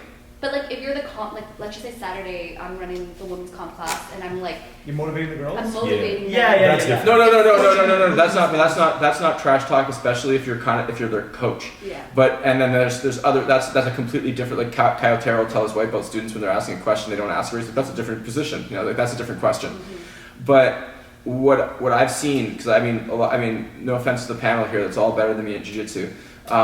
But I've been around longer, and so I know what it takes to actually have consistent good training versus what it looks like if you don't have these things in place. So I've seen the evolution of being an average gym to being one of the better gyms in the country, and I would say that, you know, what happens is just because two people that are rolling are okay with the trash talk, if somebody else that's off to the side listening is taking it differently, and even if subconsciously they take it differently, then maybe we roll in ways where we're just trying not to lose. So like I was in a gym where like everybody had an imaginary ranking of where they were in the gym, and if you were tired that day, you didn't want to roll with somebody that gives you a hard time, because then if you lost, you feel like you lost standing. And so people would also ball up, and all the rolls would be the same. Like I could predict. I feel like that happens. There's like an imaginary. No, but it can still happen. But I'm saying that we used to have trash talk off the mats, and a bit on the mats, and everybody was doing it. I mean, everybody, and it stunted our growth. Right. And also there's people that aren't in a part of your conversation that never trash talk that are getting weirded out by it, and so they're like, I don't want to lose to that guy. Like, you know, if Sheehan's not losing. If Sheehan's but doing, not winning or yeah, but they're not there on that. I'm talking about how they're going to react. So I'm just saying, in a controlled environment, you can agree that nobody here is winning or losing or has nothing to gain. And there's no hard feelings. You understand your friendship level with this person already. It's already all established. Then yeah, you can have some fun and train. And there's different ways that you're training. Maybe it's not a class. Maybe it's. I think if you're just rolling with somebody, if it's just two of you in the gym and you're rolling and you're trash talking because you both like it and you're having fun with it. So if we want to trash talk, they come here on their own time and trash talk. Just you and one other training partner in attendance. That's it. All right, let's go. Let's go. That's. I mean, I think that's sort of where I stand at, because that I've just seen it really crush training rooms, because people get weird and people just don't, like, you know, they sort of don't explore as much jiu-jitsu in the course of a roll, and you know, people don't want to get clowned by some guy that they think. Some people suffer with that anyways. I know, but saying that just because it happens anyways, if it happens more, that's not good. So it's better for it to happen less. It's not always. You can't always pin that. What about talking about your roles after the roll, like on the side? Like not to them, but to like if I was like, Mike, man, I fucked up did this today. Yeah. What do you think about that? It depends. Again, it depends. If it's like I hit this kind of arm bar and I did it from this position and I want to walk through this again. Like, right. That's fair, but you're just trash talking like your training partner. Right. You're creating like a horrible environment to grow in. Yes. Yeah, and I remember like I used to do that like more when I started. This would be. I used to be like, oh, like because Mike, you know, Mike Zanieski. Yeah, I'd be like, hey Mike, like I got like when I was just starting, I'd be like, oh, I armbarred so and so, and I would just like almost like trying to impress him, yeah. And just like, because you're proud too, it's like your first experience in jiu-jitsu too, right? But like I would say like not just when I first started, I'd say like even when I was a blue belt, maybe even to purple, I would like talk about my roles like as if it was an accomplishment, and then I realized that it's just detrimental. There's no point, and I like now we always go over our stuff. Yeah, we reflect. We reflect and be like, yo, what did you do there? And then because sometimes I think people can feel like, let's say you did something to Vicky, and then she's still in the room, and you're like, look what I did today, and then she's sitting to the side watching, and she's like, oh, that just happened to me, you know. But you're not trying to be. Yeah, there's always malicious. ways you can unintentionally hurt somebody's feelings. Right. But yeah, go to jiu-jitsu, man. Yeah, exactly. You gotta for the love of the JJ. Or the BJJ. Or what do you guys think of people sitting out watching the roll and then going to their friend and like, I guess like Sitting down watching the roll. Yeah, and then game planning after. No, but that's Don't silly. you do that? I don't like game plan. Though, with but you them, sit off. But I do with your sit phone. out. I'm just kidding. I and can watch see your the spot roll. right there. But I think that's kind of weird that people do that. Game plan? Yeah, they like sit out, watch like their friends roll, and then they like go up to them and like chit chat and like give them tips after. I've never Tips is okay. experienced that. I've I think definitely like game seen plan it. for a Yeah. teammate or It's somebody. so in the weird. academy. And George just straight up tells me, he's like, I've been game planning for you, so get ready. Yeah, that's different. Yeah. That's kind of like that's like positive trash That's the talk. growth, yeah. Yeah. See, John, positive, negative. I hope, let me check the battery on the camera, you guys keep talking, I might have to switch it. Imagine that, switch it. So yeah, I mean, I say this, like, I'm definitely guilty of talking about my roles afterwards, but I always preface it that the other person wasn't trying, but that, like, this is what was going on from a technical point of yeah, view. it's technical. It's not necessarily Yeah, whether so, you beat them or tap them this or that. I think that the problem is that not everybody competes and not everybody understands that, like, it doesn't really count in a competitive sense if it didn't happen in a tournament. Yeah. We're back on video. Okay, so what we missed was me saying that, like, training, what happens in training from a competitive point of view doesn't really count. Like, it only counts when it happens in a tournament with a single elimination format. So, like, not grappling industries, shots fired. You know, that's round robin, that's fun. It's good practice for real tournaments. So if you've already committed to going to, like, He does a great service for beginners. well, maybe. I actually disagree with Gordon that. Ryan just competed at his event as well. Yeah, yes. Gordon Ryan's quite the beginner right now, right? Yeah, he's. You're right, so it's a great he's service. running slow. No, I don't think it's. I think people think that. I think that's an interesting topic. Like, I mean, people do Gordon enjoy. Ryan's a beginner. People enjoy grappling industries because it gives them more matches. But I think that sometimes you have people that are dehydrated and tired and they should have been done and they've warmed up and cooled down over too long a period of time, too many times, and they're getting hurt. And it's not like a positive thing. Like, I think that round robin tournaments are detrimental to the honesty of jiu-jitsu competition, which is basically that, like, you had one moment to win, and if you didn't do it, you're done. Yeah, but it's not necessarily honesty. Like, I think he knows that, at least someone who's competing knows that this is not like the Mondials. People aren't going here to win any kind of major title. They're just going here to get a couple matches, and if they lose, they don't want to be done. They want to have another chance. Well, I think that that's a very generous version of it, and I'm sure that is happening for some people, but for a lot of people that is their tournament. So they could have gone to, like, a regular proper tournament, like, and I'm probably gonna get sued for this. Don't say next time.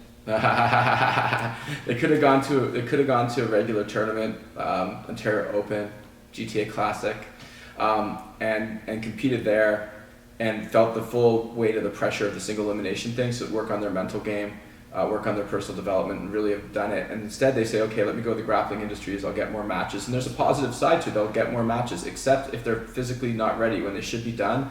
Whether they win or lose their matches isn't the point. Sometimes you really should be done, and you're not, because you get these extra matches, but you lost, you should be out, and now you're still competing. You're competing tired, the other person's competing tired. You've warmed up, cooled down a bunch of times. It's not A like. lot of people end up leaving too. And then I would just say this: like, if I was undefeated, and I have one more match after, and you've already got 2 losses, I'm just gonna say, okay, well, my next match is against Vicky. I'm gonna save my energy if you start giving me a hard time. So I'm not going 100% against you, maybe. So there's like a less. Now we're diving deep. We're not diving deep, because you prefer single elimination. I prefer single elimination because you know that both people weren't there just to work on their jiu-jitsu, and that the match meant the same to both from a competitive standpoint in terms of moving forward to earn more matches, right? So, I mean, there's obviously an exception in terms called the key of 3, which I get involved in way too often because there's not enough people in my divisions. But outside of the key of 3 exception, right, like, you're one and done. So unless it's AJP or yeah, unless you're fighting for I bronze. like when they do it a little bit more. Yeah, That's really cool. I like that more. As a competitor, Double yeah. I don't like it. But I think, Have you but experienced listen, Dutch? I think I that, haven't, but I don't like it. I think that the idea is, like, you should give 100% But it's for the same gold. as judo, you know? This If is- they- No, I if they can't. won third place. I You can't. have to establish who that is. Okay, no. I mean, I understand why they're doing that. I just like the idea. I just wouldn't. I mean, like, I like the way the IBJJF does Especially it. when they're giving out cash prizes for third place. Okay, I get that. There's an element there, right? You guys want that dough, but what I'm saying is that I like the idea that both people in the semifinals are giving 100% to win and won't mentally break to save some energy to try to win a bronze medal. That's what I like about awarding 2 bronze I medals. don't think they consider that though, because either way you still have one more match, whether it's for gold or for bronze. No, but the thing is that if you're losing, if you start to lose or you start to break, do you give everything and exhaust yourself to have a shot at gold, or do you go, you know what, I don't want to gas out in this You're match? always gonna give Yeah, it. it's hard to make that assumption. Look, based we've on, all, like, each all 3 of us have individual- been in that situation. Yeah, I don't think I would. And if you consider that okay, though. so have you? So you're, and you've never I do broken. not save. It's just No. match after match. Yeah. You Well- lose, you're like, okay, I have more matches to win, and Yeah. and then you're Yeah, you like, do your best and Exactly. what's next. But do you empty the gas tank yes. every Yeah, time? like- Every time. They give you like, you can recover. Yeah. It's not like you're fighting again. Right Look, I think away. this style is good for like a higher level tournament. Maybe not for like a local, but like for the JJIF, we all went to Abu Dhabi, and I think Yeah, Vicky was undefeated. I had to go to fight for bronze, and so did Mike. And it just makes you feel a little bit better. You know, you might have lost your semifinal match, but you go back and you win your 3rd place.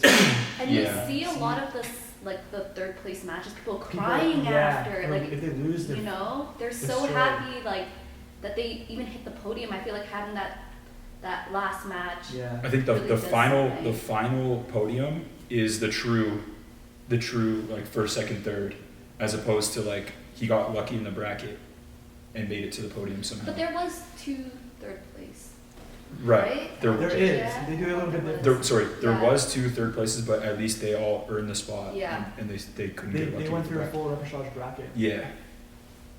So I mean, I think that actually takes away from the argument if you're doing a repechage bronze as well. What do you mean?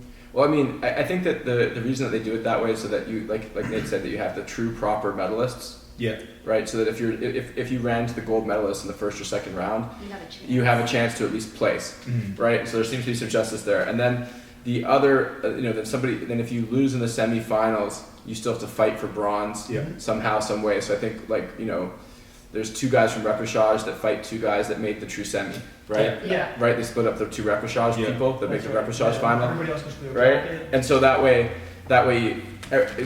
everybody that was supposed to medaled. I think for a higher level tournament, that makes sense. Yeah, It doesn't have to be especially, for a local. Mhm. especially considering like the JJF events where you're representing your country. Yeah. There's a lot more. Yeah, so I think that's actually interesting when we look at this panel here, right? You've got 3 elite Brazilian Jiu-Jitsu competitors, and you have myself.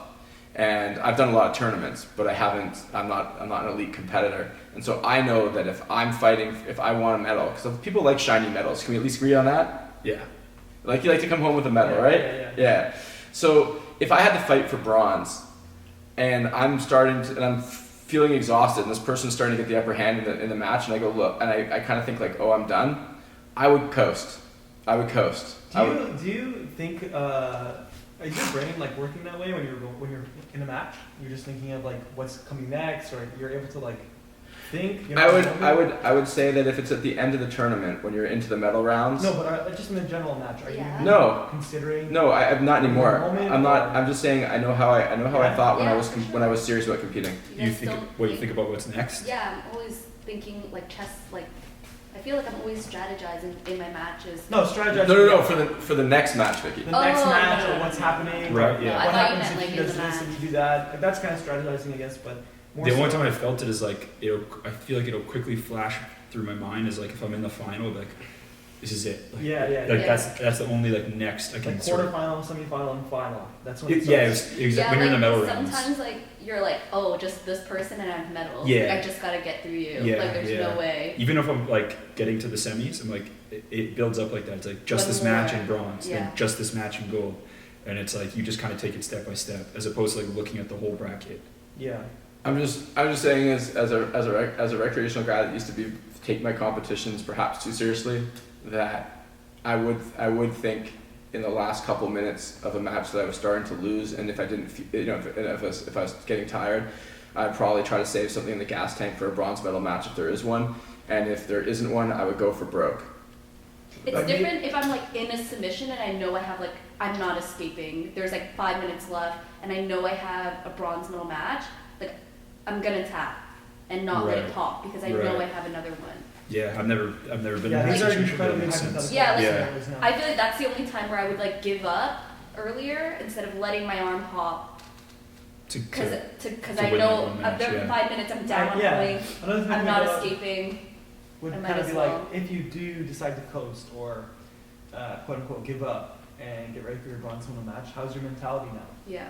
knowing that you just kind of gave up for this bronze medal match? Are you going to be ready now to empty the gas tank, Josh, or? Well, I mean, to be honest, it's a little bit. I just know how my mind would work. I haven't fully realized that situation, but I will say that one of the first times I won a Brazilian Jiu-Jitsu match in a tournament, my mind definitely wandered all over the place. Did you say Poha and smack your chest? No, the person put me in a triangle in the first like 20, 30 seconds of the match, and I was like, oh crap, I'm stuck in a triangle. Am I about to lose again? Then we were at this, it was the Arnold Gracie World. So back in the day, it wasn't Grappling Industries at the Arnold Schwarzenegger Classic in Columbus, Ohio. It was a Helsing Gracie's tournament. And so I was like, hey, I wonder where Mark Bocek is. I wonder where Sam Zakula is. I wonder where Whitey is. I wonder where the food's at. Or is anybody selling any cool videos? This is all while you're in a triangle? All I'm in a triangle. Oh my God. All I'm in a triangle. Did you go out? No. So after no, there was no good there was no good food, and possibly because I was in a delirious state, I agreed to a date with somebody that turned out to be a racist. Anyways, but later on that day. So all in all, not a great day. But I realized after a while, like, hey, I'm still stuck in this triangle. If I'm not unconscious by now, I probably shouldn't tap. And then eventually the guy's legs gave out and I passed for the win. So and you didn't Poha slap your chest? You know what? I thought about that. There's a lot of celebrations after Did tournaments. You open your gi, nothing? No, well, I didn't have a beautiful hyperfly gi that says you can't teach heart, right? Mm-hmm. There's because nothing says you can't teach heart like opening your gi and pointing to it. I think if people have a genuine celebration, like when they win worlds or whatever, or they win like a match in a major tournament, or like even in a local, but like they really worked hard for it, and it just comes out naturally. I feel like you have like less than 2 seconds after your victory becomes official to do that celebration, and if you don't, you should not do your fake roar. I'm gonna do that in class. Yeah, 2 second time just to get your 2 second scream out. Have you guys ever been DQ'd from a jiu-jitsu tournament? Never. Not a jiu-jitsu tournament. Never. Always made weight. No. Never If Nate, have you- missing weight counts as DQ, then yes. I have missed weight by 0.1. Where? 2015 or maybe 14. It's got to be 15, I think. Montreal Open. Montreal, that's what got me too. Took my underwear out, tried to throw up, tried to Same do it all, situation. and We didn't go with the scale, and we had like a crazy, like I was with Pasquale, and we had like a huge amount of pasta the night before, and he was in like he's an ultra, so he doesn't care, and I'm like, I can eat what Matt eats, so I just had like pasta. Yeah, Famous last words. Yeah. Matt eats. And then I was like 0.5 over, and then I got DQ'd in Montreal, and I had to sit there and watch the whole tournament. Yeah, I was and I mad. beat all the guys that won, and it was very I think frustrating. I was supposed to fight Merrick first match, actually. Dang. Oh, so you got saved then. Is that the year he fought Mihad? Was that the year? Yeah, Oh, yeah. okay. Yeah, I think it was. And one time when I was a white belt, Josh, what was the tournament? Was it Grappler's Quest where it was mixed with the UFC Expo? Yeah. So I was supposed to have a match, and then I saw this cool Hayabusa sweater that I wanted, and it was white, and it just had like the black eagle. Like, Sorry. I'm just laughing at the cool and Hayabusa. Research was sponsored by Was it Hayabusa, Hayabusa? Yeah, it was and, cool. GSP. Yeah, at the time. UFC could still wear whatever shorts they wanted. Hayabusa was it. Yeah, so there's this white sweater with the eagle on it, or whatever, the falcon. It's some type of bird, bro. Some type of bird, yeah. Alright. So I went to go buy it, and then I came back, and I kind of missed my division. And then I saw Della fighting. I was like, Della, like when they call her bracket, and he was already in the final. Oh, So my he had God. like 3 matches for the final, and I just And you missed the just whole buying bracket. a sweater? Yeah. sweet sweater though. And I was like, ah. And then that was when I think George fought Ryan Hall. That tournament. Yeah. Dude. I never even knew that happened. And I still have that sweater in my closet at my mom's house. So Yeah. You got a medal, but yeah, got the sweater. Hey man, I've spent a lot of money to go to tournaments, and then you end up with a free T-shirt. yeah. So then I just you said, got a sweater. this is a instead. $600 T-shirt or whatever it cost me to go there. You didn't cut the UFC. Wait, did you do the one in London or are you doing the one in Toronto? No, the Toronto, not the Toronto one, but if I ever travel to compete, you Okay. just end up getting the shirt. It's a really expensive shirt. Mm. I don't collect them anymore. I have so many old They ones. just- It's really helpful when you're traveling because you know that's one more T-shirt that you don't have to pack. Man, people would always make. I had like this like New York one. It was like 2012 or something. I wore it all the time, and everyone made fun of me because it was like yours. The one workout T-shirt. on. Well, I'm impressed because I remember when you first came to Toronto BJJ, you were always wearing dress shirts. Yeah, as I worked in an office and I had to dress like that. I don't think so. I think Was it when you were working for the Yeah, gaming? yeah. I think you came. Would you come to the office on Saturdays? I could have sworn you came on the weekends with the dress shirt. Yeah, actually, yeah, I did. All right. I worked on Saturdays. I had like Sunday, Monday off or something. All right. I just think you like the preppy style. So what if I did? No, I'm You just used saying. to have an earring too, right? No, he's. So I just think. I think just Nate's just trying to play it off like, yeah, I had to. It's like, no, you liked it. Yeah. What's wrong with that, Nothing. Josh? I didn't say there's anything wrong Now with I it. just wear Hyperfly. Hyperfly or Lululemon. gis or workout stuff. Yeah. It's What, much what, better. what gi do you wear, Nate? Hyperfly, of course. There you go. Oh, which kind of Hyperfly gi? Yeah, what are you into these days? Man, wait till I get into the. Wow, this is no. for you. I just got a No more judo flies for this guy ever. everyday Pohada gi, and it's like a judo fly hybrid, and I'm Judo Fly super- X. Yeah, Judo I'm Fly X super hybrid. excited to wear it. Yeah, I saw that gi yesterday. Michael Sheehan was wearing it. The Everyday Pohada. It looked a little big on him. Maybe you should give it to Nate. No. Needs to wash and dry. It'll probably fit. Yeah, that's a good looking gi. I don't know. I felt the remix never got the respect. The it deserved. remix was lit, but it was only black, so we could never. Yeah. Yeah, I have one. Yeah, it's I great. like it. What about you, Vicky? What are you down for? I'm the queen of the GT. Yes. The queen of the GTs. And the unrippable pants. Yeah. It's not my fault. If you have an issue with how tight my pants are, email service@hyperfly.ca Damn. and I'll respond to you.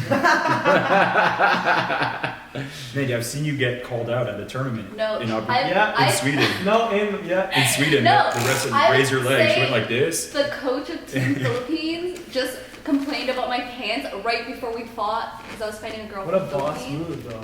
And I That is wore good. that pants the whole tournament, did not have an issue until the finals when he told on me. Pants you Yeah. can kind of get away with, but if somebody, My pants didn't pass in Europe. if it's bad to the point that they can call you out and it's legitimate, But then I'll say my pants are tight. yeah, there you go. That It's tournament, okay. Okay. that tournament didn't Yeah. check our gis, right? No. No. But you had, it was a rule that you could request. You can request it. Oh, So yeah. he waited until That's we were perfect. about to step on the mat, Yeah. and I was scrambling to find pants. It's I remember you like- actually came up to me and you were like, "It's fine, Yeah, I was like, don't worry. don't worry." Who Yeah. won? Who won? I lost. It was Sweden. Josh is like, JJIF. She's really good. She's, yeah. She's very good. I Maggie? think Maggie. She's won at blue belt IBJJF Worlds. She's medal at purple belt and brown belt. So- bronze in the world. So how does it stack up against your credentials? I think we're pretty credentials. even, yeah. We're pretty even. I would love to rematch her. she's really nice too, She's no? very nice. Exceptionally nice. Doing a lot for the Jiu-Jitsu community in the Philippines. Yeah. So. And Hyperfly. Yeah, Yeah. she's also Hyperfly sponsored. So yeah. Okay. Well, then she's awesome. Yeah. So just a recap of credentials here.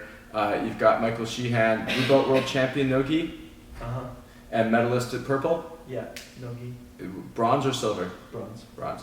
And then you've got Vicky, silver at blue belt at worlds, Yes. gold at purple, Yes. bronze at brown belt. Yes. Any other wins? Gold at brown belt Euros, silver at brown belt Euros, bronze brown belt Pans. And then Nate, you've got what? You medaled at purple belt at worlds, bronze, Blue Yeah. belt pants. blue belt. You went blue belt pan champ, Yeah. and Nogi too. Oh, no-gi Pans. pan champ. I remember. no, you're a no-gi pan No, champ. silver. That's me. No-gi silver, right? That's me. What do you think they're trying to get? 2013 or 14, I don't even know anymore. Right, you've got some, and Vicky, you've won the JJIF Worlds, right? Yeah, I won this year and then I got silver the year before. And Nate, how have you done at JJIF Worlds? Silver in Sweden and bronze at Abu Dhabi. And what about you, Mike? I'm rocking the triple bronzes. I have 3 bronzes from 3 Okay. separate events. All right, cool. So just getting that. Unfortunate scenario. Oh man, I think we've covered we've run the I don't gamut. think anyone's still listening. No, Well, everyone's gone. well, 2 hours. Thank you for tuning into the Josh Report. The Josh Report. And yeah, So this is sort of a combined thing. We'll call it the COVID episodes. We're going to broadcast this for the BJ Canada podcast, the Toronto BJJ podcast, Focus on And We'll figure it out. we'll figure it out. We'll Put it somewhere. Put it somewhere. stay tuned. We'll probably see the YouTube clip before the audio comes out, and also for the Jiu-Jitsu for Life team people. But this is for everyone. Hope you had fun with it, and we look forward to doing more COVID episodes and more episodes. Period. All right, take care.